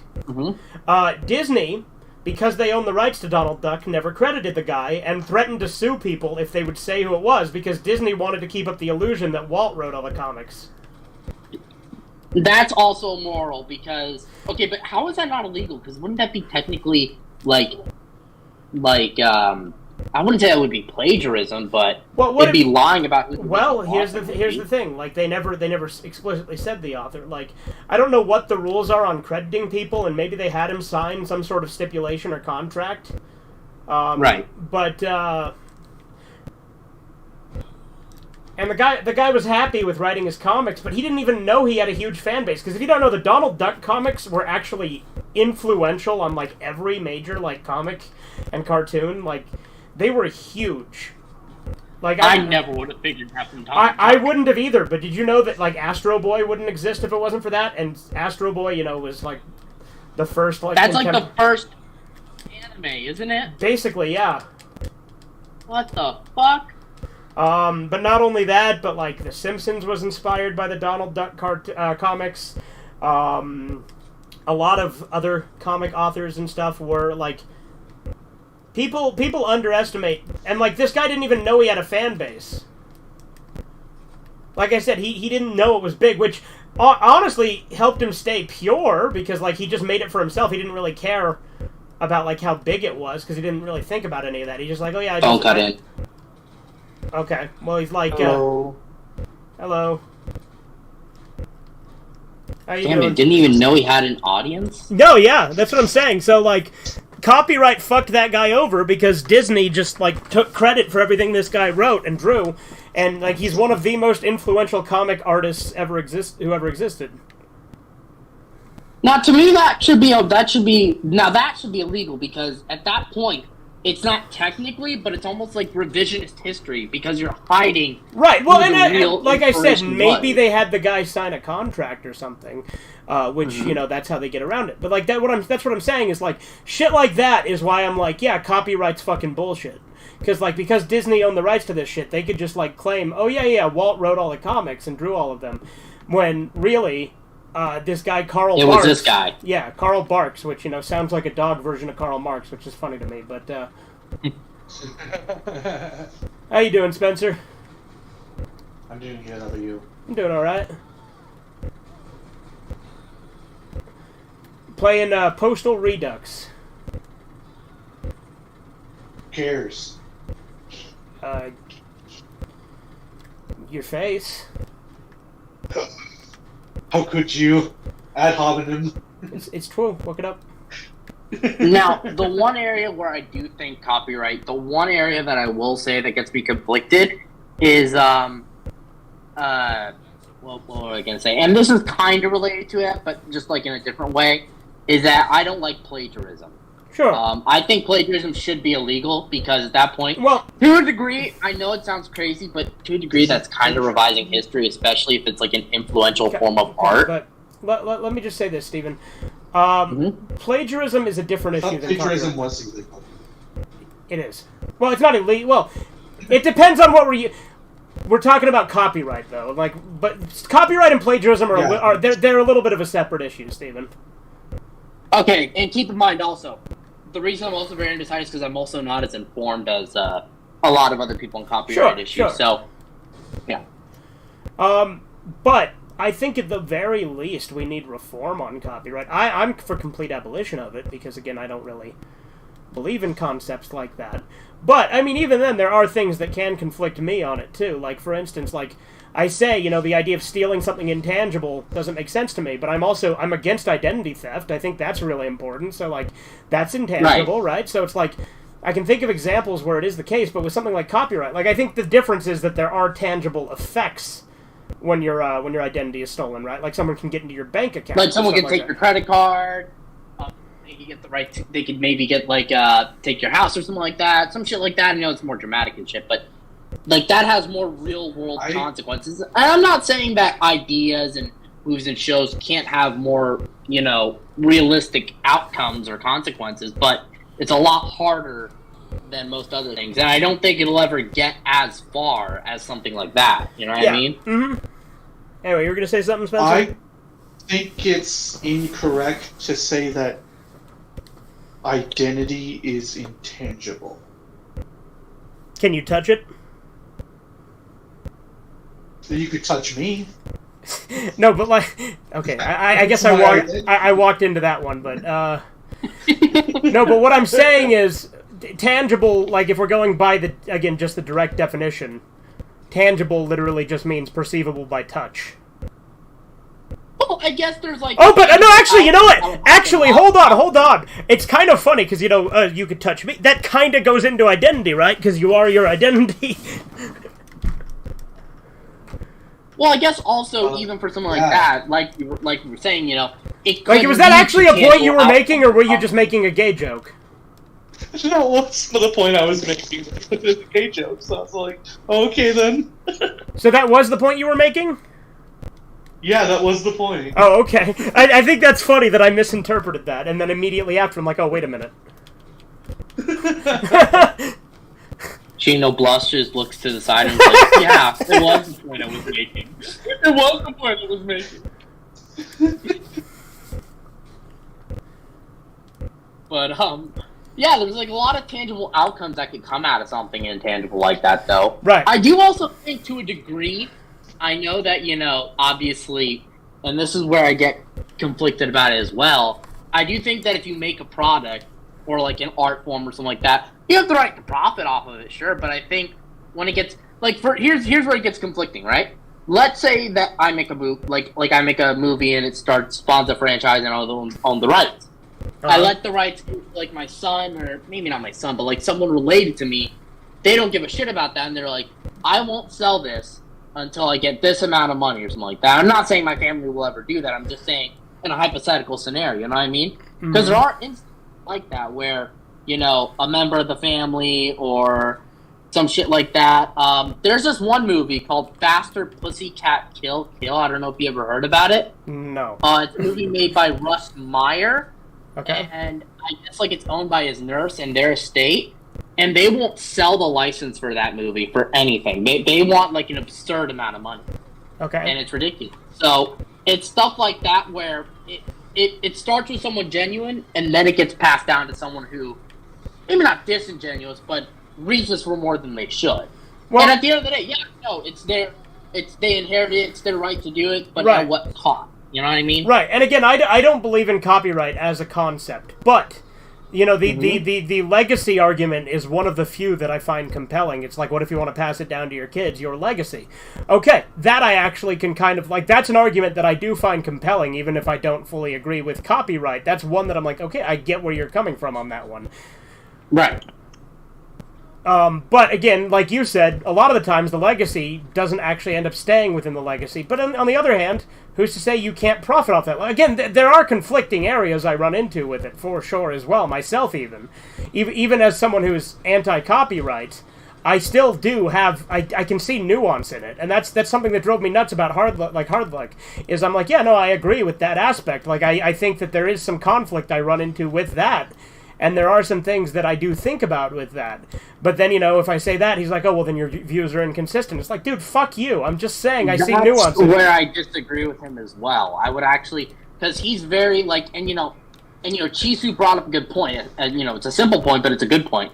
I remember when they were arguing into the Dev server. And let me be clear, I have nothing against Hard Luck, but I do disagree with him on copyright hardcore. Mm-hmm. Well, not Hard Luck is because he did bring up a good point that without legal power, he has no way to defend himself if he gets plagiarized, which is true. which is true, because at the end of the day, how the fuck can you fight something without the law that's, like that? But here's something I disagree with. He says that for game piracy and stuff, it's benefiting your own self, which, yes, at the end of the day, but why should I have to restrict myself just for some made-up moral code, when in reality, the people who own said rights aren't exactly, doing something necessarily moral. You know what I mean? yeah, I'm not like, saying they're doing things horribly well, let me put it this wrong, way. Let me put it this way. I know I was kind of giving Walt Disney shit for a second there with the corporation, but the Disney Corporation is not what Walt would currently want it to be. So I think the fact that the Disney Corporation has the rights to his work, I feel like Walt would probably be like more okay. And again, this is me. I don't know the guy. Obviously he's been dead for a long time, but I feel like he would much more appreciate if someone owned the rights who was like more more going into his vision, right? Like someone who actually upheld what Disney was. Right. But, like, obviously I can't know that for sure, but I feel like Walt wouldn't be happy with the state of the company and would probably be more in favor of selling the rights to someone who would uphold his legacy. Or, because Walt probably... He also, before going... And also, this is just a side mention, because mentioning this could go into a whole different topic on its own, and I just want to stay on copyright for a little bit longer. Walt also just in general would not be happy with Disney as a modern company in general. Mm-hmm. I mean, I don't know him that well, but I can guarantee you that he probably wouldn't fucking like it at all. But anyways, yeah, so... He's not still running the company. Huh? Makes you think he's not still running the company. That's true. He has been frozen underground for years. Yeah,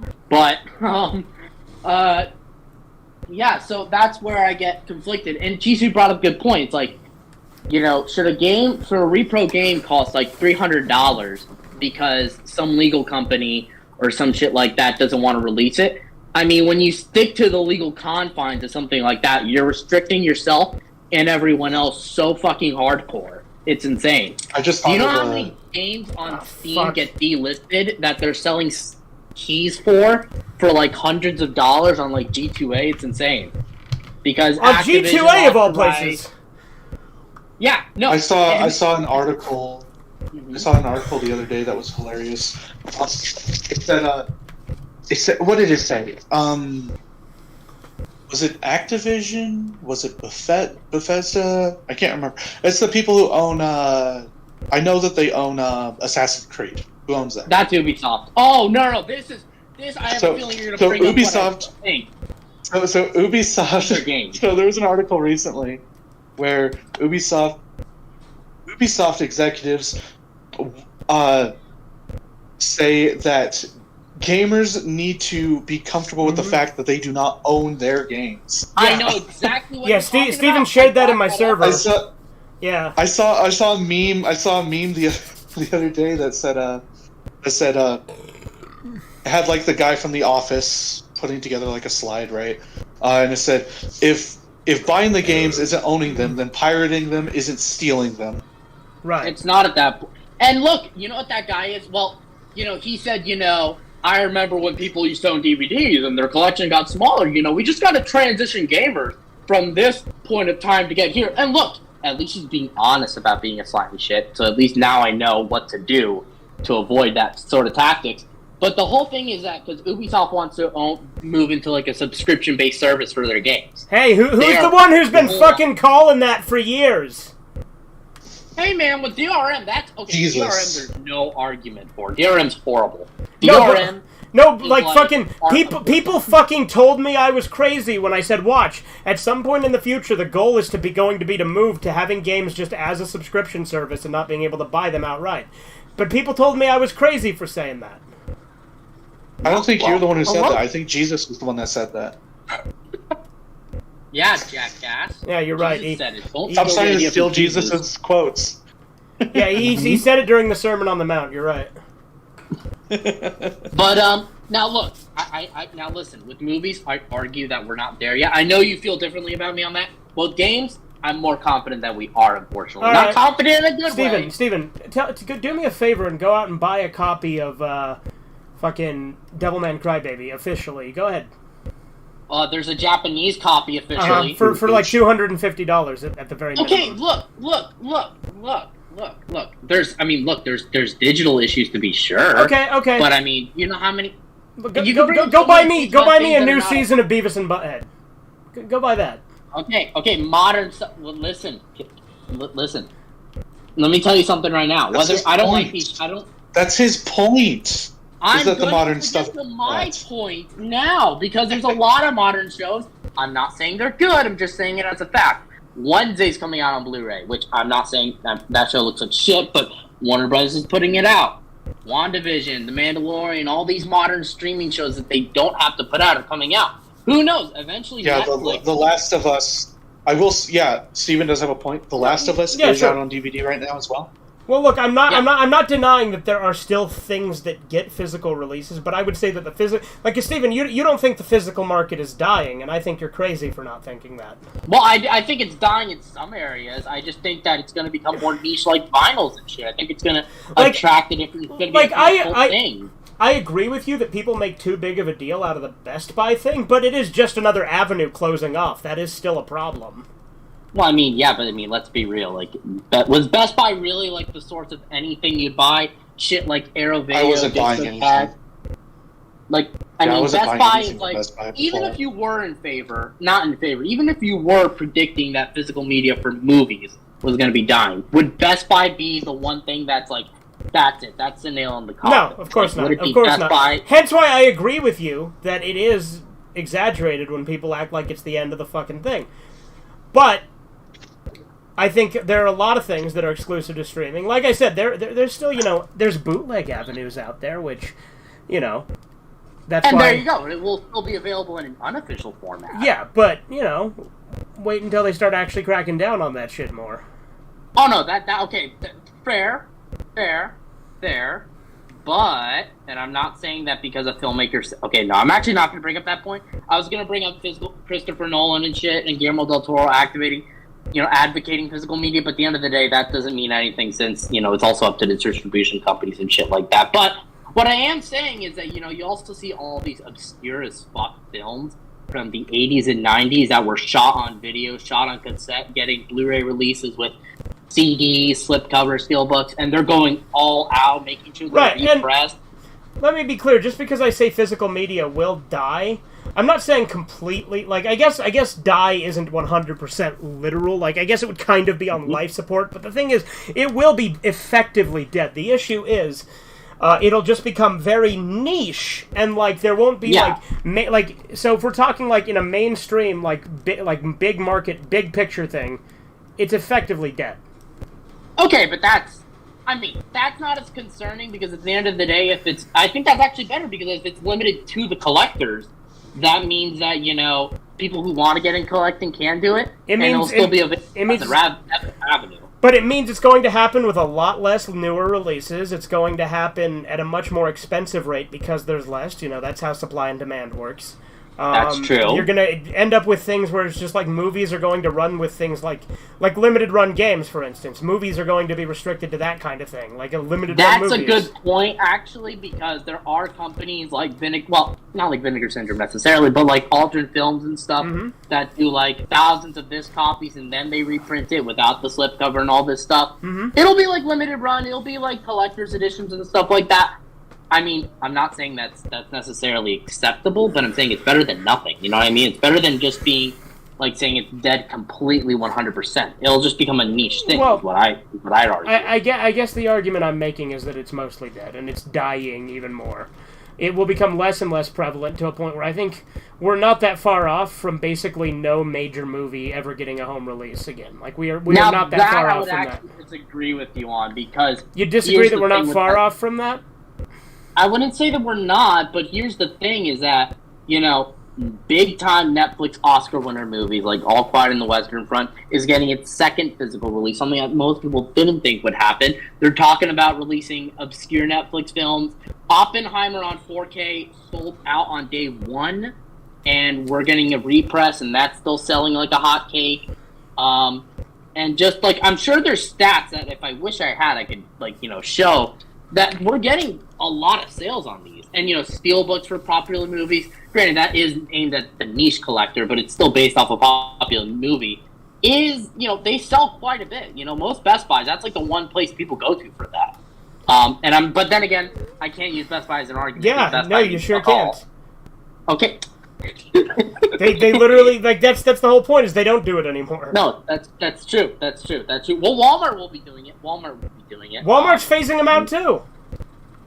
Well, I mean, no, not necessarily. They're going to be getting all the Best Buy special editions, and they're going to be getting all the Best Buy exclusives. They're going to be Walmart's getting rid of revamping physical games. What makes you think that physical movies aren't far behind? Like, what makes you not realize? Because they're getting the Best Buy physical exclusive edition. So why would they get rid of all their stock and only have that? Okay, so they sell all their stock and then they don't have it. Yeah, but it's just started. You know what I mean? But is it just rollover stock or is it a new contract? No, it's a new contract. Like, there are new movies that are set to be exclusive to Walmart. It's not like it was supposed to be at Best Buy, but now it's at Walmart. You know what I'm trying to say? Okay. Like, Walmart will be the new place. Now, so Steven, this is Edgar, so I don't know how much you care, but he did ask you directly. What are your thoughts on where the dead go to die? Holy shit, that sounds familiar. I think it's a movie. Is that the Jim Jarmusch film? I heard it was alright. I haven't seen it. I don't know why he asked you that specifically, but okay, that's. I don't. Again, Edgar just tends to pose questions at us that confuse me as to why. But to be fair, I am pretty famous, guys. You're the most famous gay robot I know. Hey. Okay, now that's another argument. I'm set on winning. Okay. First of all, I'm not a robot. Second of all, alternate reality, me and me, we're gonna take over the world, man. No homo. Meanwhile, you're fucking him in the butt. Hey! I am the giver. He is the taker. This is how it's done. It is not gay. You literally acknowledged it is gay. It literally is. It is in that one scenario, but it's like the kind of gay that I guarantee that you. Let's be real, dude. Like, you've thought of it. I literally have not. I literally have not. Oh, sure.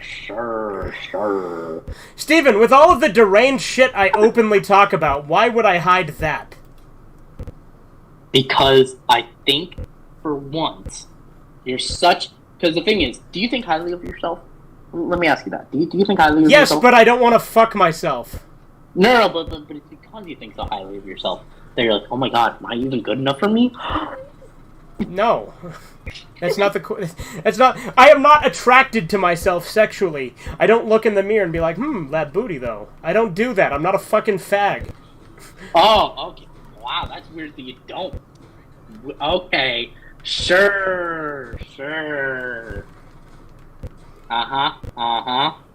Steven, have you ever heard of projection? I know. Why are you pulling it out now? Because you're doing it right now? No. I'm not in denial. I'm not projecting what I think. I know these things. Anyway, are we not going to talk about how Steamboat Willie is now public domain? Yeah, it is. You still got to be careful with how... You still got to be careful, though, because, like, they still have... I bet you they still have elements of it trademarked. Like, the copyright on... Like, Steamboat Willie. Like, I guarantee you there are elements of it that are still... Like, the movie itself, like the short film, it is public domain. But I bet you Disney, because Disney's good at that, they will find some loophole where they can still come after Oh, no, yeah. Do you know they fought to, like, get that shit extended? Yeah, they failed this time. And so it's no longer... Now it's in the public domain. But the thing is... Just the film is. Like, if you think, like, for instance, if you do a later version of Mickey Mouse, they will come right after you. Because, again, it only applies to the Steamboat Willie version. And even then... I thought it also applied to him in and out of the context of the movie, like that specific version of Mickey. It can. But you gotta be really careful with that, because Disney has really good lawyers. Here's the thing that I don't get. Why the fuck does Disney care? It's not like anyone else would even give a shit. I mean, I'm not saying that to be mean, I'm just saying that would give a shit about, for the Disney fans I'm speaking on behalf of, would give a shit about if someone uses their property. They're gonna gravitate towards the big company anyways. Like, that's what I don't get, is that, they're so big enough that they produced what people would consider their best version of it, even though I would argue that, that's not the case. Well, older Disney, sure, but, that why would they care so much? You know what I mean? It's like, do you get what I'm saying? It's like, even if it is copyright, it's like, you know, they're already banking so much fucking off of it. It's not like this other thing but is going to be a Disney. threat. You know what I mean? That's true. It is Disney. God damn, they are fucking sticklers. That is true. They will be sticklers about it. I wonder if there's going to be a lawsuit for that Mickey Mouse 4 movie. Probably. Like I said, we'll see. We'll see how it goes. Because by the way, the law is they shouldn't be able to do anything about it. But here's the thing: it's Disney. It is Disney. Disney practically owns the law. God, that's fucked though. Well, we have a multi-tier justice system, and anyone who thinks otherwise is willfully ignorant or naive. Well, I actually don't know much about. No, what I'm saying is that celebrities don't have to follow the laws in the same way we do, and big companies don't a lot of the time too. I wouldn't be surprised. I would not be surprised. I mean, they have enough money to evade kind of shit like that, to be fair. Well, look at Alec Baldwin. I mean, he's getting charged again, finally, but like... I don't know if it's gonna stick, unfortunately. Right, but you know all the initial charges were dropped. Yeah, I'm not gonna lie, though.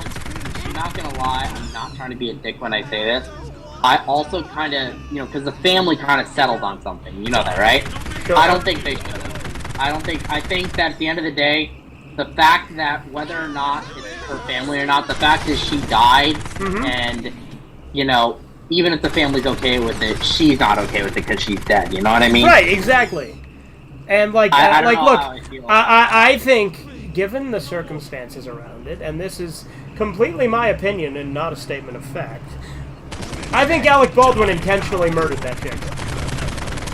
Now that, I mean, there's probably room to argue that. I don't know much about it. I know that there were some things that she was going to maybe do a documentary of some sort, but I don't know.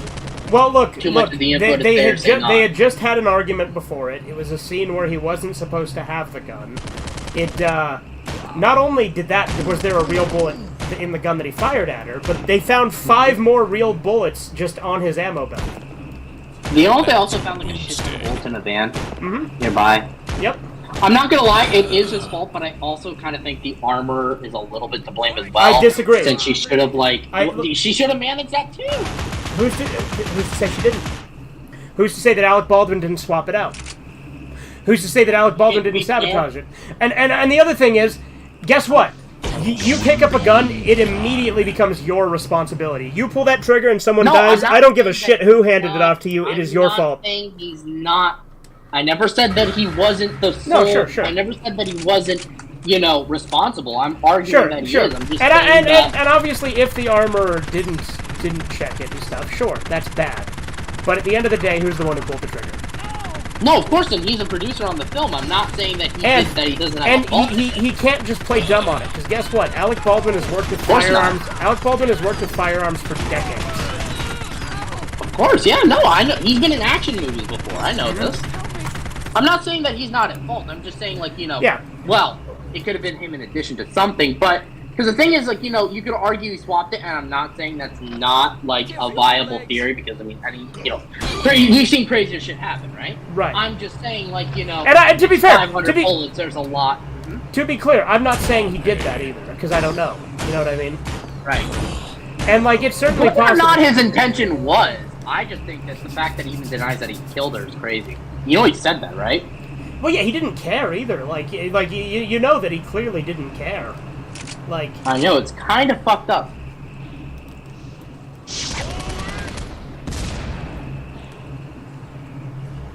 I'm sorry, you were gonna say something? Well, no, I was just saying that, like, how many fucking hostiles are in this level? Yeah, that's what I was saying. But,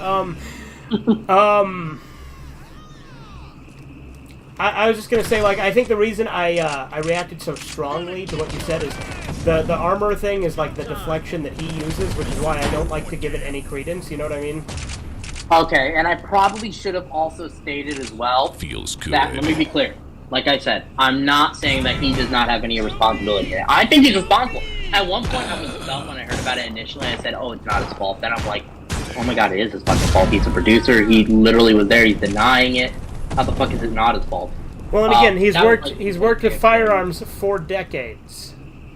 No, yeah, but that was when I just heard it initially and was retarded. Right, and I think that, like I said, when you have a gun, whoever, if you pull the trigger and it kills someone, that is your fault for not checking.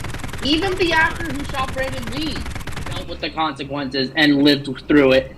And he wasn't a producer on the film. He accepted responsibility for what happened. Right, and that was a legitimate accident, too, because, that was the prop guy's fault. Yeah, well, and that was the gun getting jammed and stuck. It's a shitty situation, but wouldn't that be the director's fault? No, not in any way, shape, or form. No, because, look, the director's responsible for a lot of things, but he's not here's my problem. Here's my problem with that argument, Super Gaming. Here's my problem with that. The scene didn't call for him to have the fucking gun, so why did he have it? No, actually, that's true, because I think maybe a few weeks after it came out, the screenwriter, or at least the assistant screenwriter, said that scene wasn't even supposed to happen. Right. Or at least not at that moment. So. Right, and when you're filming a movie, you're not supposed to ever point the gun at anyone, even if it just has, prop rounds in it. That you were literally... call out something. Right. You were literally never supposed to point it at someone and shoot, because... there are safety protocols in effect. You have to do clever camera trickery to make it look like you're pointing it at someone. You're never actually supposed to point it at someone. Exactly. Jeez. And I forget, there's something you're supposed to say when you're about to fire, even if it's a blank on the set of a film.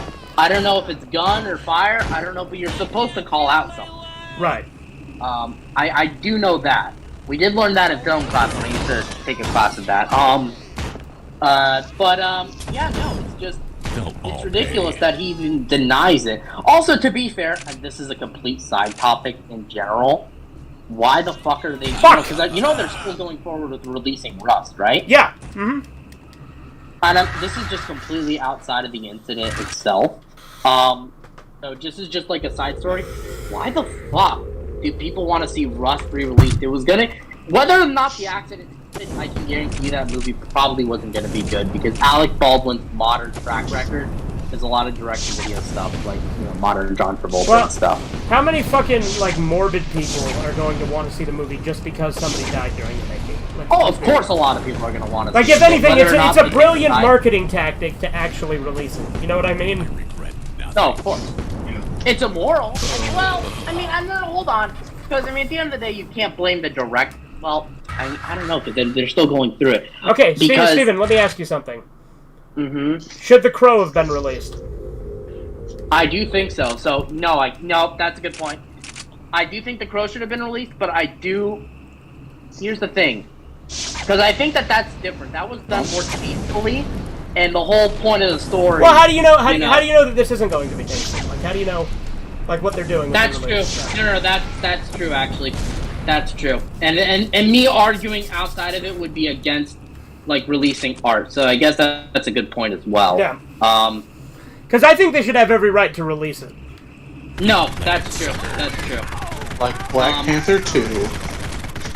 I think that Black Panther 1 shouldn't have come out. Have you seen the, racist! Suspicious amount of women they had? I don't know. I just think it's your whiteness that's really talking right now. Was it Black Panther that he said that about? Yes, he said that about Black Panther. Yeah, suspicious amount of women. No, suspicious amount of female characters was the actual line. Yeah. Who said what? And he will say that he never... I think he had a debate with Turkey Tom where they brought that up, right? Uh-huh. And he said, I didn't say a suspicious amount of women. And they pulled up the clip of him saying a suspicious amount of female characters. And he still then said, I didn't say a suspicious amount of women. Honestly, if he'd have just doubled down on it, if he'd have just doubled down on it, it would have been based. What the fuck are you talking about? We're talking about no bullshit. Knobs. Easily one of the worst right-wing YouTubers. What about Remarkable Republican? Isn't he a fucking, like a Poe? Yeah, he's actually a leftist. Yeah, that's what I thought. The fuck is a Poe? It means you're pretending to be something you're not for, satire's sake. Why are there so much abbreviations for words now? I'm getting old. But Poe's Law is an old concept, Steven. It's not a new one. Oh, then I'm old and retarded. Okay, that's good. So yeah, no, you have a good point on Rust. It should be released. I don't think it's going to be good either way. No, probably not. I think it was set to be a direct-to-video film. Feels Look, good. modern Alec Baldwin. I'm sure back then he was a good actor, but not so much. Oh, in Alec video Baldwin age. used to be a terrific actor. I'm sure. Yeah, he not played now. Dean Cobb in Firefly. Jesus. I almost threw up.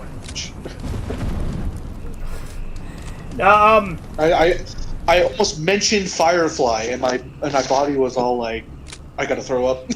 Have you ever seen, Feels I mean, I know good. Spencer hasn't, but there's a movie called The Edge that has Alec Baldwin in I it. want It's really to good. see it. It has Alec Baldwin and Anthony Hopkins. yeah, I hear that's good. And you know I haven't seen Survival that. movie. Yeah, did you ask how do I know you haven't seen it? Yeah. Because we talked about it. So I guess you could have seen it in the time stamp. Yeah, there's such thing as called time skips and montage. Okay, so have you seen Did it? you end up seeing it? I take your laughter as a no. No, I haven't Actually, seen look it. up Yeah. some of Alec Baldwin's other. You know, there's one movie I don't want to see called Miami Blues. That one looks pretty good. You know Alec Baldwin is in the Thomas the Tank Engine movie? There's no fucking way. Mm-hmm. He, What I did watch, though, Feels since last time good. we talked, is Saving Private Ryan. I still need to see that. Oh, that's a great movie. That's a great movie. You know, It's on Prime Video like right now. Okay. I remember the part where they shaved Ryan's privates. I just got really emotional. Yeah. No, but no, it's a great movie. It's a great movie. I remember as a kid the Normandy scene when I Which used Ryan, to. though? Good. Old Ryan or young Ryan? I believe medium-aged Ryan. I believe middle-aged Ryan at that point. Yeah. But Oh, okay.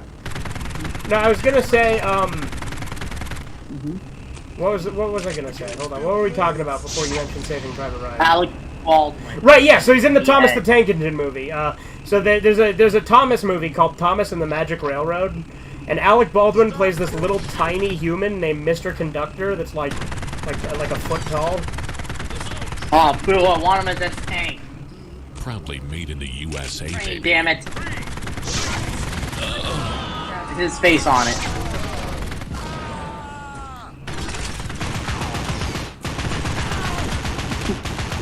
Because let's be real, Alec Baldwin is a really, really funny face.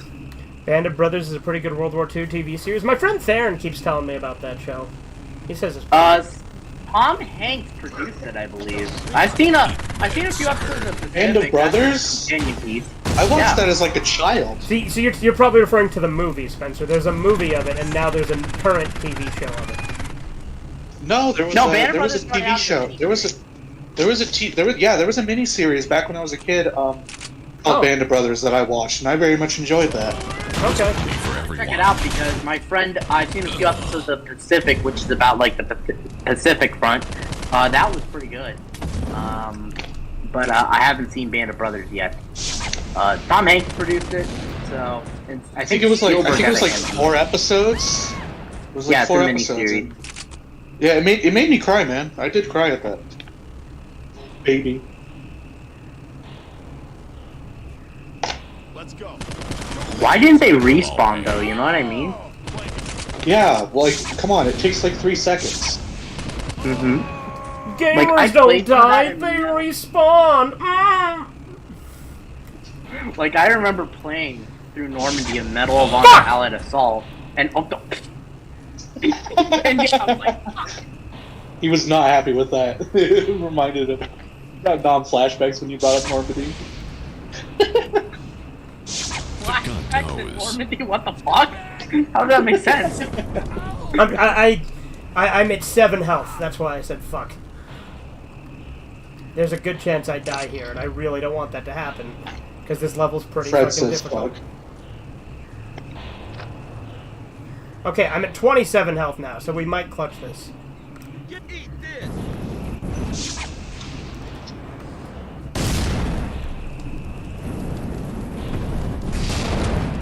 There's also way too many Baldwins. He has like fucking, I think, 5 or so siblings or something like that.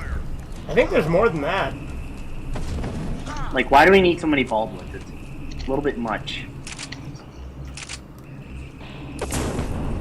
Why do we need so many Trujillos where I live right currently? Because fuck you. That's yeah. Fuck. Needle light. We don't need more Shinos. What? Appreciate it if you didn't bully me. I'm not bullying you. I'm servicing you. And you just Sexually. got served. Sexually. No! No! Steven knows all about servicing you. Listen. I'm still wearing one sock, damn it. Still wearing Hey, one Steven, sock. by the way, I was muted, so I wasn't able to talk about this. But, like... What? Mm-hmm. You were the only person that I know of who looks in a mirror and is like, damn, I want to capture it. I'm surprised I'm the only one. It's kinda odd. Nobody else does that. Yeah, no. No other You person on you this were like- planet does that. I guarantee, no, definitely not the only person on this planet. Let's be real here. There's a lot of sorry. So there are people who do that, and they're called narcissists. Narcissist. I just think that I have the perfect image of who I am, and I'm not narcissist. And then he describes himself using the adjective perfect. I think that there's no other person that could replicate what I want in a person than me. I'm failing to see the narcissist there. Why do you want male? I want me! I want the number one, oh my, I want to think, I know what I want to see.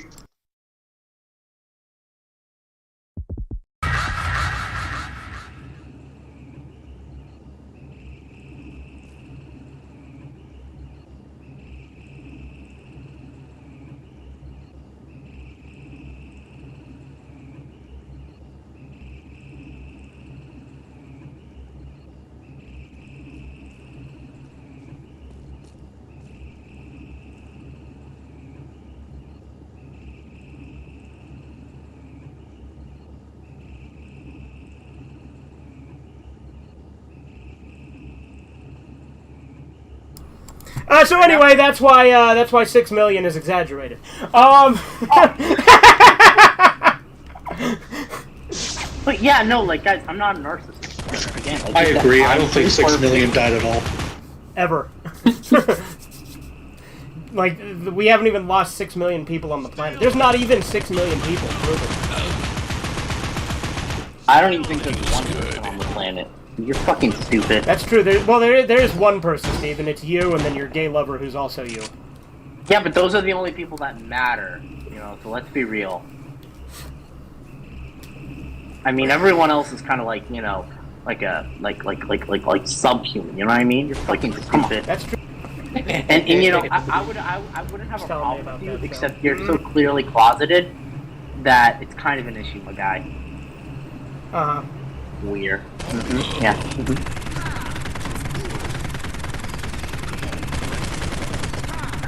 He goes speechless and ponders about what he's thought for his entire life. Look, I'm trying to kill motherfuckers Proudly right now. I'm made in the going USA, Postal baby. trademark. And you're taking it out on So anyway, that's why 6 million. I win. I fucking win. For the first time in my goddamn life, I win at something. You win at fucking yourself like a homo. I took off both stops just for now, but technically yes. But we'd be boning chicks in between. Why? How? You think two of you have that amount of pull? Do you think the two of you have that amount of pull? I mean, you never know till you look at Fucking exposed.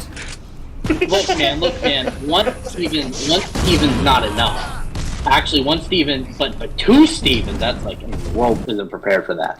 Granted, I'm a disgusting person, but you know, it's just. You sure are. Fucking sick bastard. Well, listen here. Look here, listen! Look here, fugitive, rub my thigh, or whatever the fuck you want to call yourself. Steven, I appreciate the offer, but I'm gonna have to decline. No, goddamn, I'm just no, I was making a joke. Motherfucker.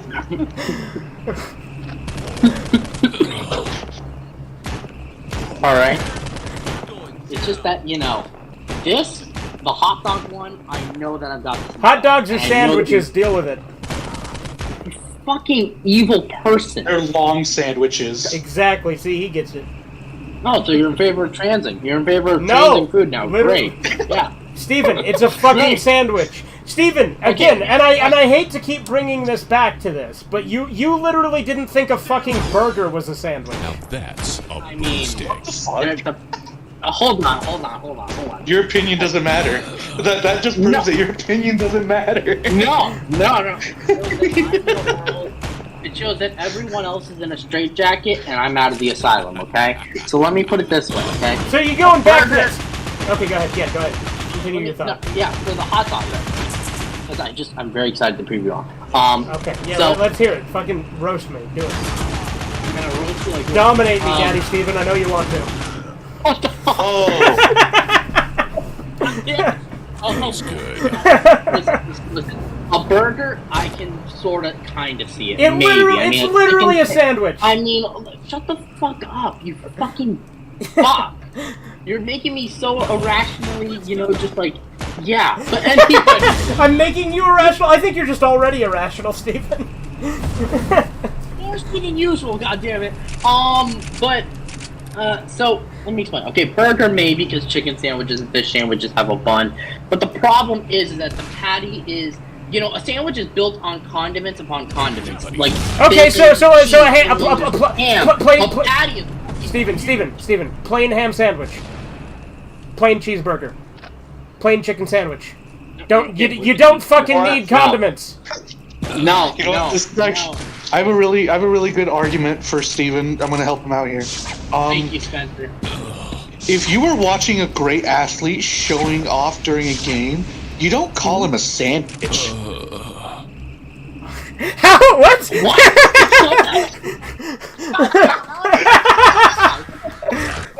Damn it, Spencer.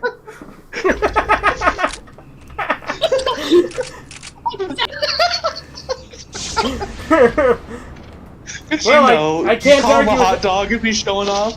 I've never once called someone a hot dog like that. What are you hot rod? Not even that. Hot shot, maybe. Oh, fuck. God, you're fucking... Oh, hot dog is a slang for an athlete showing off. It's actually true. I've never heard that term. If it is a term, it's outdated to BC times, because no one's fucking used it, dumbass. Alright? God. Fuck. The only thing I'm more mad about is that you gave me such a worst argument possible. Your arguments are awful. Like, they're better than that. Dude, you literally conceded that sandwiches can be on a bun. So hot dogs are sandwiches. No. Let me explain. Okay, the difference between a patty's not a fucking condiment. Now, is it? Okay? A patty's a piece of meat that you can eat on its own. It's fucking huge. And so's ham. Okay. Sliced ham isn't huge. Sliced ham isn't huge. Okay, but a patty is huge, and a patty can be eaten on its own. To me, a sandwich is something that's built on thin layered condiments that could be only properly eaten together in a sandwich. Now, granted, you could eat a slice of cheese or something. That's retarded! But it's not. That is fucking retarded! How that... No, that... Nuh-uh. What the fuck is a McChicken? A McChicken, okay, that's I mean, look, it's a McChicken, but it's not really a sandwich. It literally what? Okay, Steven, you have no point. You have lost the argument by just saying that. All right, I have another point. Dirty Harry would not have sounded nearly as ominous if he said never ever put mayo on a sandwich. But when he said never ever put ketchup on a hot dog, people sat up and listened. I hope you fucking look, Spencer's giving this the seriousness it deserves. No. I would argue that I am giving you deep philosophical thoughts on this. Okay, you know Hold what? on, my Okay. dogs are barking or Considering- something. Hold on. I'm gonna go see what the fuck they're barking at. I'll be back. Fuck you. You're not considering it a sandwich. Wait. No, fuck, that would defeat margin.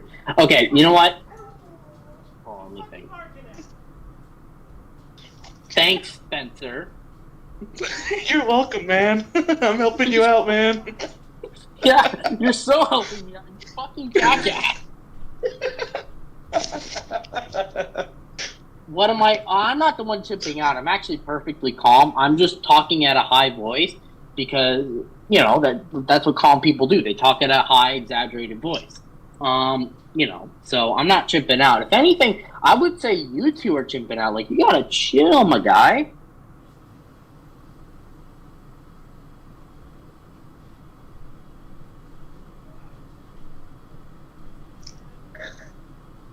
This is like the break before a trial.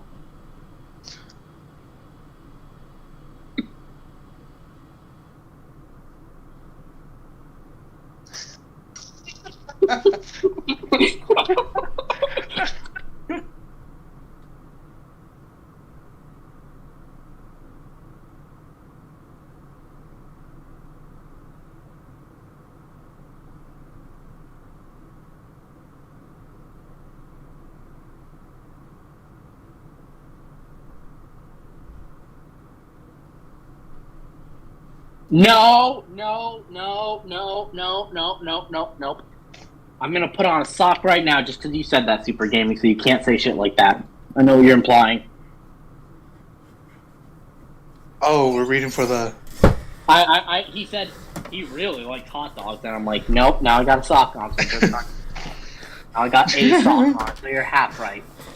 Okay, I All think. right, I have some more great arguments. I hope you fucking never get to talk again. Shut the fuck up. If you won the lottery, would you say sandwich? No, you'd say hot dog. Fucking hate you and everything you stand for. You're a piece of shit. Fuck you. Babe Ruth wasn't sent to the hospital and rumored to be dead because he ate too many sandwiches.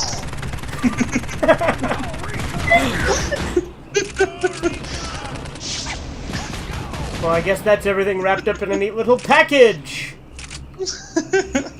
No. No, stop. Marilyn Diet Rich didn't say that champagne and sandwiches were her favorite foods. She said champagne and hot dogs she loved.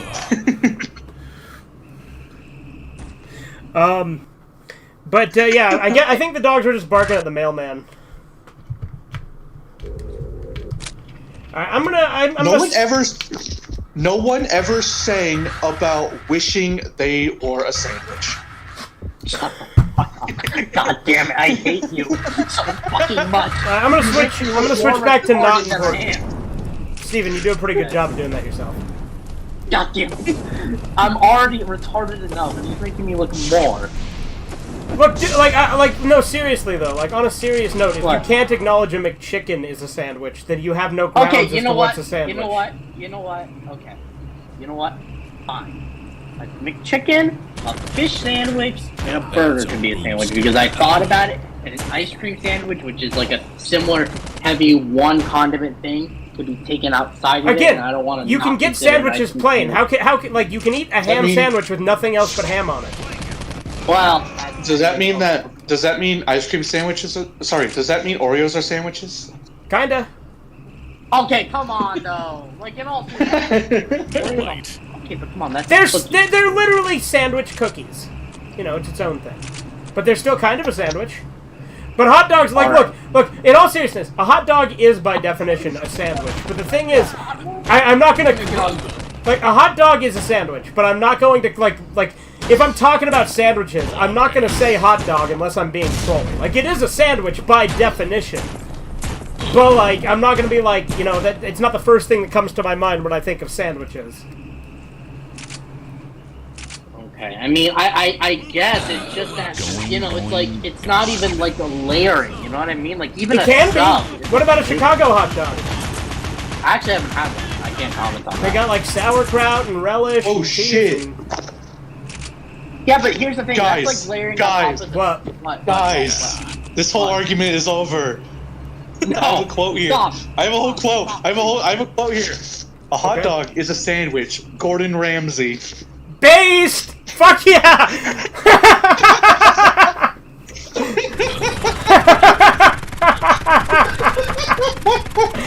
That's awesome. There's some merit. There's some merit to that. Okay. For once, Spencer, I acknowledge you as a specimen of this world. Is an English muffin with butter between it a sandwich? Kind of. Okay, but come on. Okay, An egg McMuffin is a sandwich. So an English muffin with butter between it, kind of. That's like, is that really? Technically It's sandwich-like. I mean, look, peanut butter and jelly. Now that's a boost. I mean, yeah, but the thing is that peanut butter and jelly. The difference there is that Okay, butter and it's jam more on a sticky. muffin. Yeah, kinda. I mean, I guess, but the problem is with butter is that it's so thin that it can practically absorb into the bread more so and dry out more so than a peanut butter and a jelly. You know what I mean? It's Jelly can be pretty thin. I mean, it's good, but I mean, as thin as butter. You know what I mean? Yeah. Okay, then. Okay. If there's jellies that are as thin as that, Is a bagel with cream cheese a sandwich? Yeah, kinda. But see, that's where you get into the argument, and then it's That's a breakfast sandwich. Yeah, McDonald's used to have a steak, egg, and cheese bagel. That was good. Steak and egg, and their egg looks weird to me. I've never People must eaten it. die. It's so gross to me for some reason. No, steak, egg, and cheese bagel's really good though. Like they don't make it anymore. At least not here.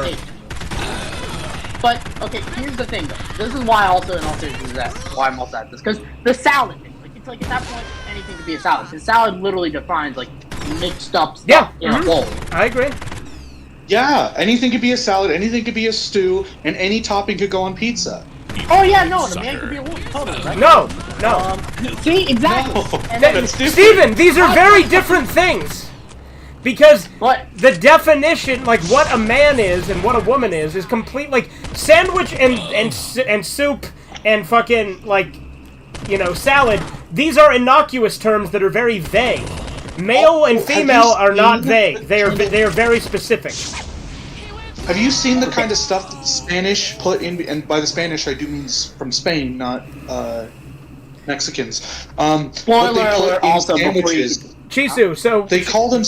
They put egg salad. They put pasta. They put all sorts of crazy stuff in their sandwiches. It's literally just in between two bread. That's the way sandwiches were to begin with. Yeah. Okay. Now, Chisu. So to answer your question, taco? No, because I would say a tortilla and a shell are different enough. They're not quite bread. Because a bun, a bagel, a lot of these things are very similar. And you could make an argument, a tortilla's bready, but it is different enough. I would say it constitutes its own thing. Well, also here's the thing: is that this is why I think a taco and a hot dog are similar in this scenario. Not in a hot dog. Here's the thing: is that when you layer a taco, you layer it similar to where you layer a hot dog. You put the mustard and ketchup on top of the sausage. You put the beef stuff in the taco shell. Then you layer with the cheese. It's not layered on top of the vessel. It's layered on top of the main meat substance. You know what I mean? I put condiments on top of the meat in a sandwich. On a burger, I put the ketchup and mustard and shit on top of the meat. Yeah. Oh, okay. And then this is where it also gets into anything could be a pizza. Because here's the thing: a bagel could be a pizza. Because at that point, have you never heard of a pizza bagel? I had some for breakfast. You had it for breakfast? That's pretty good, actually. But, okay, but that's pizza bagels are awesome. Thing where it's a play on it. So It's a gimmick. It's a play. It's a gimmick. I mean, you literally give him the worst advice, Shino. Okay? Shino. What do you mean advice?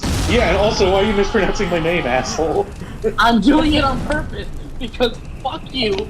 You make me look like God in terms of argument, and I'm pretty horrible at arguing. What? I think if we were having an actual debate, Spencer would fucking destroy you. I know, but he's not giving me that destroy me energy. He's giving me the... Well, yeah, because he's shitposting, because at the end of the day, this isn't a serious topic. I know, that's true. Hey, I brought up I have brought up two real things, real arguments that have absolutely destroyed every argument that you've had. Everybody The Spain one, okay. Despite Okay, shit posted. listen, okay, but is that like, listen, is that a fucking real thing, or is that just a one-time Spain deal? It's a real thing. Spain invented sandwiches. Is that like a real thing, or are these sandwiches like made up? Yes. Are they ephemeral? You know, are they? No, I'm talking like Steven, because obviously it's a real fucking thing. oh, great. Yeah, no, let's make fun of the most, like, you know, sandwich-oriented one here. Yeah, let's do that. The most sandwich-oriented one here. What the fuck? What? No, you know what we need? We need a sandwich expert like Theron. Because I don't know if you guys know this, but but Theron is fucking obsessed with sandwiches to the point where it's really fucking annoying. I like whenever you're hanging out with him, doesn't he always want to go to Subway? Yeah, most of the time, yeah. Okay. But on top of that, like, he's also really fucking easily impressed by sandwiches. Like, we'll buy a gas station sandwich that's, like, really dry and horrible. And they're like, that's actually pretty good. I'm like, you're easy to impress. I don't really take your opinion on that. Wait, hold on. He ate Your booze mean nothing. I've seen what makes you cheer. Wait. He eats gas station prepped food, and he finds that acceptable in any scenario. That, alright, fine. Look, there's gas. I eat gas station food, but it's not like it's mainly just because it's there, because it's convenient. Because there's Just a gas looks station. gross to me for some reason. It's a convenience store. Yeah, right. But okay. Convenient. So, listen, what I was gonna say about Spain. Suspicious. Listen. Yeah, exactly. That's what I was channeling there. But I went to Spain a few months ago. Their food's actually I don't like their food for some reason. Like, honestly, like, I have not seen that many YMS videos, but that Kimba video is a really good video. It's a really, really good video. I really like his Frozen video too.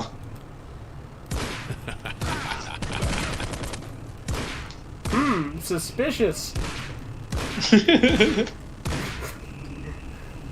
You talk about your friend Rhinos Darren a makes- lot. How come he hasn't joined the chat? though? Because he's a Like, in fucking Discord? faggot. I've invited him before, but he's like, oh, I don't use Discord that much. It's like, bitch, join. I don't believe him. I do 'Cause not I'm kind believe of that. curious because you talk about him so much. And I'm just like curious what he's like. I'd Well, love yeah, to. Theron is like, I'm pretty sure Angela has said this many times. Theron is one of his three, like, best friends. Yep. So, of course, he talks about him a bit. Okay. Kiki, shut And the fuck we up! do have, there is a shit show. No, is it a shit show? What is Yeah, it? it's a What is shit it? show. The first, yeah, there is a shit show with him on it. Well, I'm there too. He's also the pitcher. Like, the pitcher described series is Theron. Wait, he's the one with the dude that points at his tits? I mean, in the drawing, yes, but that's not what that drawing was originally for. I just repurposed it to be that because it was funny.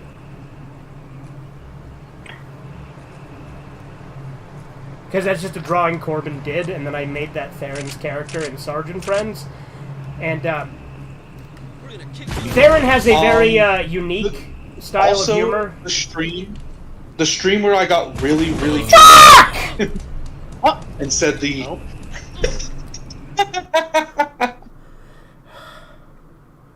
Are you good? 88% and I die. Fuck me. Oh man. Because if you don't know, you have to get 90% of the enemies wiped out, and I had 88%.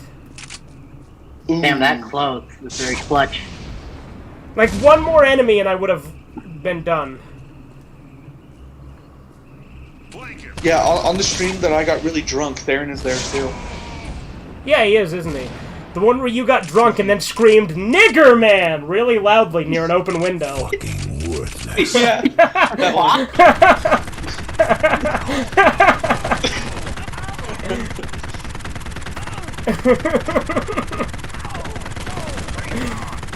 It's because that's what Corbin named himself in Jackbox, because he named himself after H.P. Lovecraft's cat.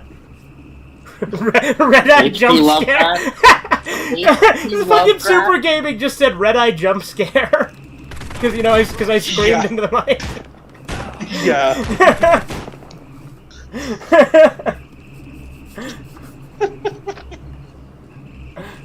Red-Eye You're telling Humskare. me you're supposed to tell me that H.P. Lovecraft had a cat named after the N-word? Yes. No way. Yes. How did you not know? Everyone who knows H.P. Lovecraft knows this. Well, I don't know a lot about H.P. Lovecraft. I don't make love to his craft, to be honest. He's coming this way. Human scum. I think I've only seen 2 movies based off of stuff that he's had, and I knew that. Okay, I think And mainly because it was a meme online. I think I've mainly seen Reanimator and Just From Beyond. I think that's it. Well, you know Lovecraft was, like, super racist, right? Like really racist. What's the one that I saw? Pitch Horror or something like that? Yeah. Wait, not that, not that happened or anything like that, but he was super racist, and a lot of, because I don't, because whether, because there's a lot of leftist, letterbox users. Do you know all the gods? Do you know all the gods that he made? Do you know the names of all the gods that he made? I know most of them. I'm asking Steven, because there's one that kind of just Cthulhu with the tentacles. Yeah, you don't. Kind of hints at some of the. I don't think Shub Niggurath is supposed to be racist because it's Niggur, but maybe. Shub Niggurath? Shub Niggurath, yeah. Shub Niggurath. Is that the one that's in Dunwich Horror, by the way? Yes, it is. Okay, because you know what surprises me, like, he was super racist, is like, here's the interesting thing, is that a lot of Letterboxd users I know are very, like, leftist and all this kind of stuff. Well, they'll be the first to acknowledge. his work. They'll be the first to acknowledge that he's racist. Like fucking Jordan Peele has this show called Lovecraft Country, where he's like he made that like a talking point when he was promoting it that he's that he's like one of the first people to acknowledge how really racist Lovecraft was. It's like no, you're fucking not, you piece of shit. Oh. Like, but the thing is, Lovecraft was considered hardcore racist in the 20s when he started writing. Like, his contemporaries were like, ooh, I don't know about that, Chief. Like, that's how racist Lovecraft was. God damn! Back then, even holy shit.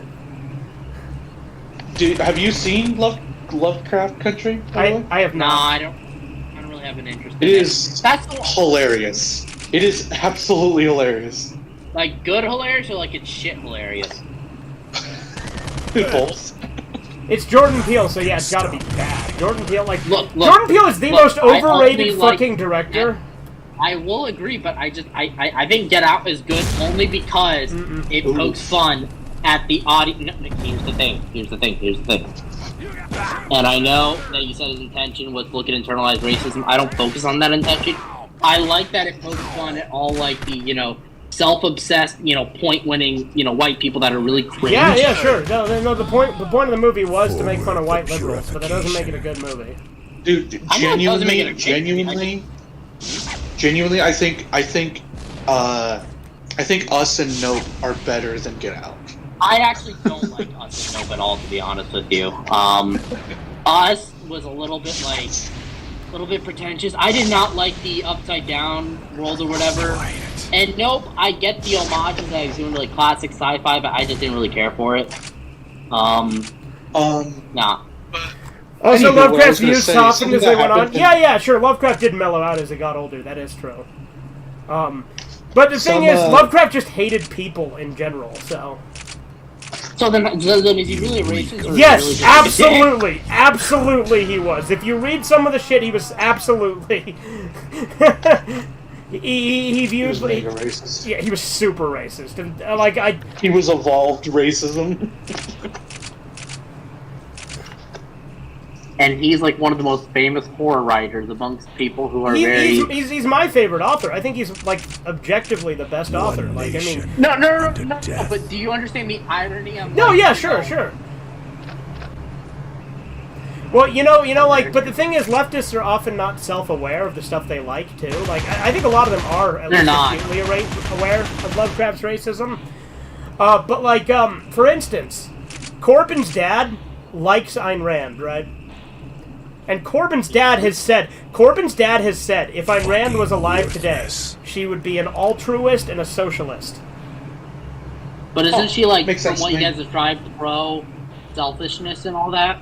But you do realize, first off, Ayn Rand is not an altruist. Like, altruism is, like, the biggest, like, social contagion she viewed out there. She doesn't like the idea of helping people, period. Second off, She was hardcore capitalist. She despised socialism. So it's really funny that Corbin's dad's like, oh yeah, Ayn Rand would be an altruist and a socialist. And it's like, what? Forward the He's like, well, she really just didn't understand the things she was saying. It's like, I don't know. She wrote fucking books about it. Wait. Thought that she didn't understand the things she was saying, then why the fuck would you like her to begin with? Right. But the thing is... What about her did she understand that he wouldn't like? She wrote... Not only did she write fictional novels, she wrote actual, like, non-fiction books and essays about it. She spoke in front of the fucking House Un-American Activities Committee during the Red Scare.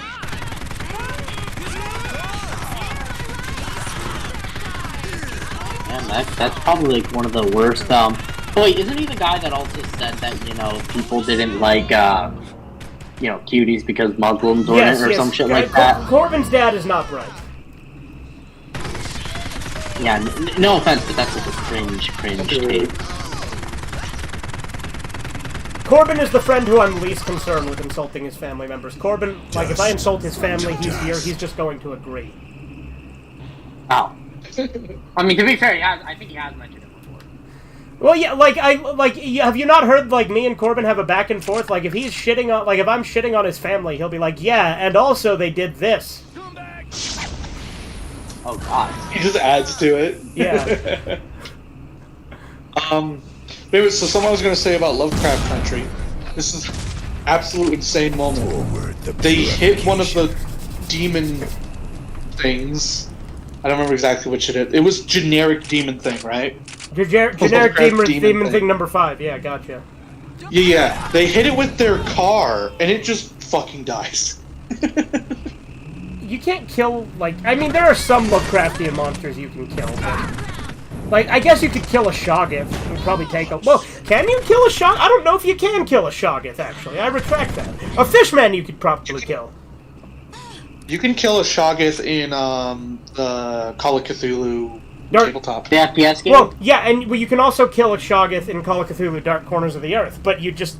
But that, like, I just don't know if in actual lore, you know what I mean? Isn't that show canceled, though, Lovecraft Country? I don't think it's got, like, another season or something. Lovecraft canceled. Make love, not craft. Quiet. But,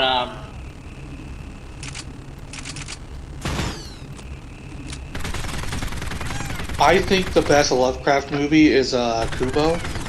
Really good. In the Two Strings, that's a Lovecraft movie? No. Or is that referring to something else entirely?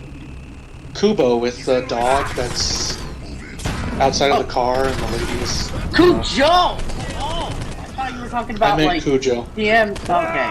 That's a Lovecraft movie? I keep No, he's clearly full of shit. No, it's not. That's a Stephen King movie, isn't it? Yes, no shit! Yeah, God damn, that's the joke! God damn it. I am also, on top of being not the best, I'm extremely gullible. I forgot to, bring that up. I don't think you had to bring it up. God damn it. That's Stephen King, I think. It is. It is Stephen King.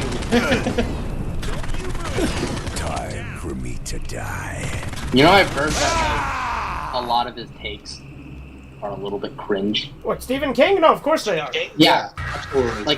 Like he is. Like, yeah, I remember he cringe. goes on and on about Florida and all this kind of stuff. I'm like, shut up, dude. God. How dare you talk about Florida? Shut the fuck up. Shut the fuck up about stockpots, you fucking fascist. I remember I pointed that out to him, and he actually changed it, because originally it was, shut the fuck up, no one cares about your fucking stockpots, you fucking bitch. Yeah, he changed it to bitch, because he said fascist, and you're like, how is she a fascist? And he's like, I just thought it'd be funny, but then he changed it. And I love that stockpots, you fucking fascist. I love how, I'm gonna be honest, bitch was a little bit funnier because it almost sounded like he was attacking her. You could tell he was getting mad at that. It was so funny. I think fascist is way funnier, but that's just me. No, because no, I mean, you don't think so? It's like, fucking bitch, who gives a shit about your stock pot? Dude, cool it with that. No one cares about your stock pots right now. We almost just died ourselves. I don't think that's I really, fine. I really hope that he never goes away from YouTube. Honestly. Oh yeah, no, Cucumber Clan I needs hope to be he protected dies. at all costs. I hope he dies.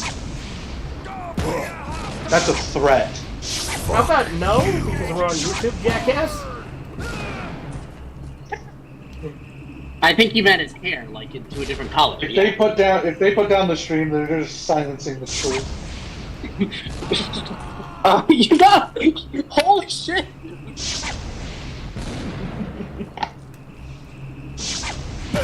No, but for real though, Cucumber Clan, you're great. I don't want to kill you.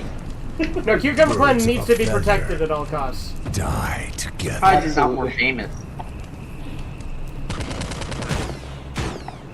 I love how he called everyone the physical. It's weird. He rags on the physical media community, but what the fuck is that even? Because he collects Blu-rays, CDs. Well, yeah, but and shit. he's not part of the physical media community. He's part of the Cucumber media Nothing can community, stop which me. overtook Oh, it. Don't you understand? Yeah. yeah, no. Wow, I can't believe you don't After actually absorb the lore. Is this after that, you were given the name Rapid Waffles, and you were told to, go slander his name because Joe Biden told you to, and America would forgive you? Biden. You need to apologize to the president, not to your friends, and not to me, but to the president. Fuck you. God, he's just... Honestly, and I don't even say this to be mean, I just mean this genuinely and objectively, he's probably the most confusing person I've ever met online. That's why I love him. And Angelo, do you remember the Make America Grog Again thing that you watched? Yes. That is honestly... that is peak Marvel. That's DC, dumbass! Even better. Honestly, I didn't know, but I think that makes it funnier. Like, that was a genuine mistake, but it's funnier that way. Nothing can stop You did the me. same thing with Morbius, but I mean, I guess it's more understandable there. Morbius is Marvel. It's fucking... Yeah, it It is a... Morbius is a Marvel property. Yeah. But the film is a Sony movie, Yeah. which is not Disney. And I never you said- said it was Disney. Oh, that's what you mean. Okay. No, you did. No, I remember. Calm down. I remember now. No more useless. I was saying, oh, that's what you mean. I had to remember what we were talking about. Well... That I said it was Disney. I remember now.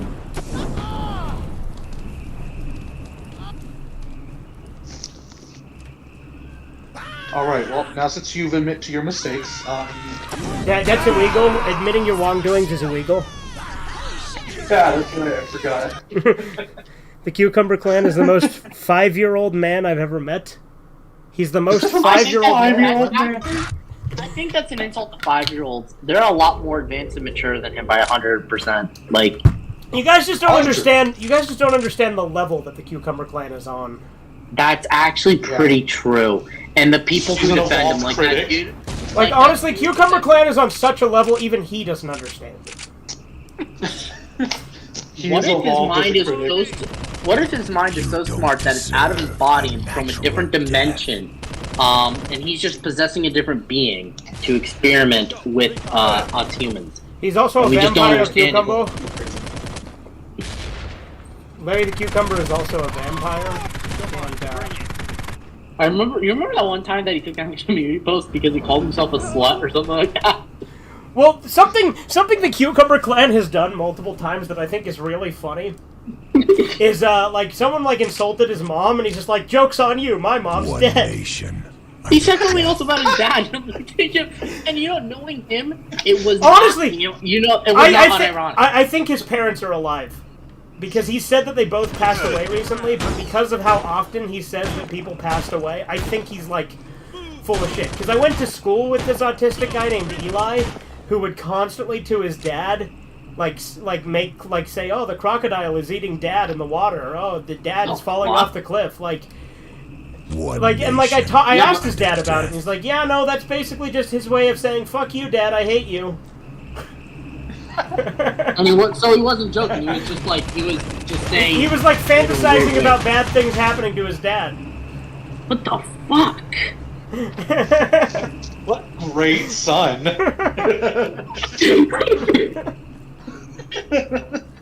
Aw, thank you. I love crocodile. Fuck you, Dad. It's not Christmas and you're not my dad. But,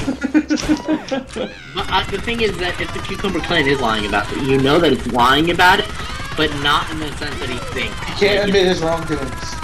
No, like, he's not joking. It's illegal. Like, he believes it even though it's not true. I genuinely do believe there's some delusional shit Right, going but on like there. that's the thing is I genuinely don't know if either of his parents are alive at this point because like he claims that they passed away recently. Nothing can stop me. But he definitely lives What with if he- someone. Maybe he lives with his grandparents or like an aunt or uncle or something. But Yeah, I don't think he's living on his own. well, he probably shouldn't be allowed to live on his own in all honesty.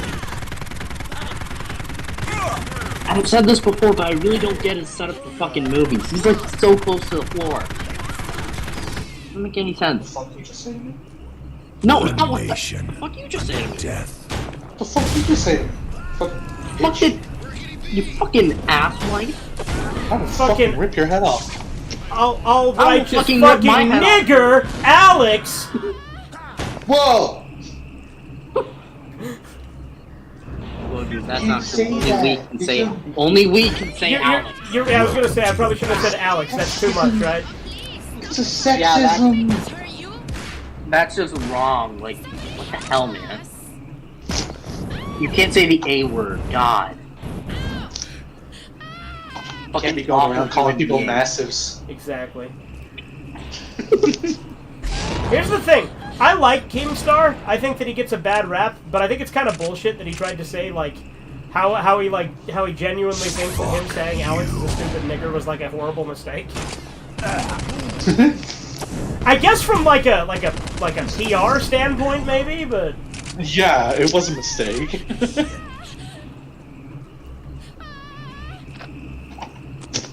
People don't like him now because of it. But then again, people didn't like him. well, Keemstar's notorious, and I respect it. You know what I mean? Like I like Keemstar. Like I don't like his content. I think Drama Alert's pretty cringe, to be honest. But I like Keemstar. I also just like how genuinely like helpful he is to smaller creators that are having issues. Yeah. That is a good thing about it. You seem to attract a lot of autismos. Of course I do, Chisu. We've been over this. I think he's just scared of, us autismos because he knows we're going to take over the Chisu world. is literally one of you. What are you talking about? I know. I know. Talking about you, I'm saying you're scared of us. Chisu is an evolved autismo. More like I'm saying devolved. I'm saying Fugitive Red Eye is scared of people like us. Autism is the next step of evolution. I mean, if the new Predator movie has taught me anything, it's that. Okay, that movie fucking sucks. The Predator with that autistic kid. Like, no one gives a shit about that movie, okay? Dude, Don't- cool don't- with don't- that. don't Nobody just- cares about your autism right now. We almost just died ourselves. Okay, our people are gonna take over you normals, okay? Fuck you. Well, we call your My kind God, normies. Nothing can stop My kind, I am an autismo. This is what my Stop kind do. being a fucking normie. Cucumber likes me. It's like Boo and Hercule, and I can do a good dice gig. Or if you say so, Chisu. Well, he does like you enough to make you a moderator. No, he does. That's really funny to me. The Cucumber Clan made Chisu a moderator. That makes me really Actually, happy. Chisu has outlasted both of you in terms of like people like trolls, lolcows, and internet beef. He's actually had more staying power. Like I'm not saying that in the sense like he's been banned way less. You know what I mean? Well, yeah. Why do you I think think he's a good secret weapon? Because like everyone, like people don't want to ban him because they don't want to be mean because he's clearly deranged. Okay, maybe he's not deranged. You're all gonna die. He's just clearly deranged. okay. Maybe not deranged. Maybe just like a little. I mean, Deranged? Just extra. totally deranged. And I'm not saying that is a bad thing. It's just really funny to me because, like, I think a lot of the times when we invite Chisu to servers just to troll them, he doesn't get banned because, first off, he's not malicious. Chisu doesn't have a malicious bone in his body. I don't think he's capable of being malicious. Here's the thing, when Chisu doesn't, like, type, like, in all lowercase and all nonsense, he can make a pretty compelling argument. Like, No, but the thing is... Malachi one time. But the thing is, the reason I think that Chisu doesn't get banned as quick is because people see him. They first off see that he's not malicious, and second off see that maybe he's not all there and they don't want to be mean. Okay, but I think Chisu's a little bit smarter than that to a degree. I'm not saying he's not. I respect Chisu. Chisu is incredibly smart. I never said he was stupid, Steven. He's dumb. He's Okay, dumb. I wasn't making... I'm saying it. He's dumb. Okay, I must have assumed wrong. My bad. I'm eccentric like Tommy Wiseau. Yeah, there you go. I'll say this: unlike Tommy Wiseau, we at least know we at least know that you exist on this planet. We don't know anything about Tommy Wiseau. Yeah, he doesn't even know what planet he's on. And like when Mark brought that up, he had to like try to escape. He had to escape. That's why he had to leave the planet. No, but like seriously, like in terms of like, that's how the room the game ends. You know, right? Like it reveals that Johnny was an alien, like possessing like a human body. I thought he was a vampire. No, What? I thought he was a vampire. No, that's in the early versions of the movie script. Tell you what though, I'm gonna have to wrap this up because I'm gonna have to go to work. Work. Dude, bring work to you. Yeah, work is for the gays. It's true. Yeah, who works anymore? Like working out, going to work, that's all awful. Hello? Got him. Yeah, I did. I destroyed him. Yeah, we keep the stream going at the very least. We'll entertain the stream for the entire time I work. Yeah, no, fuck that. I think he's intimidated that me and him are gonna take over his show. And we're gonna call it the I don't know what we're gonna call it, but the point is that I think it's Nigger show. Exactly. All right. Well, on that note, I'll see you guys later. Have a good one. Wait, no, we have some final Bye, YouTube. the audience. All right. Well, Yeah. Steven doesn't want to wrap it up, but bye. No, I want to say the final word. God damn it. Okay, what's your final words? Hurry up. Say it. All right, I'm That's ending what it I now. said. Fuck you. Always remember.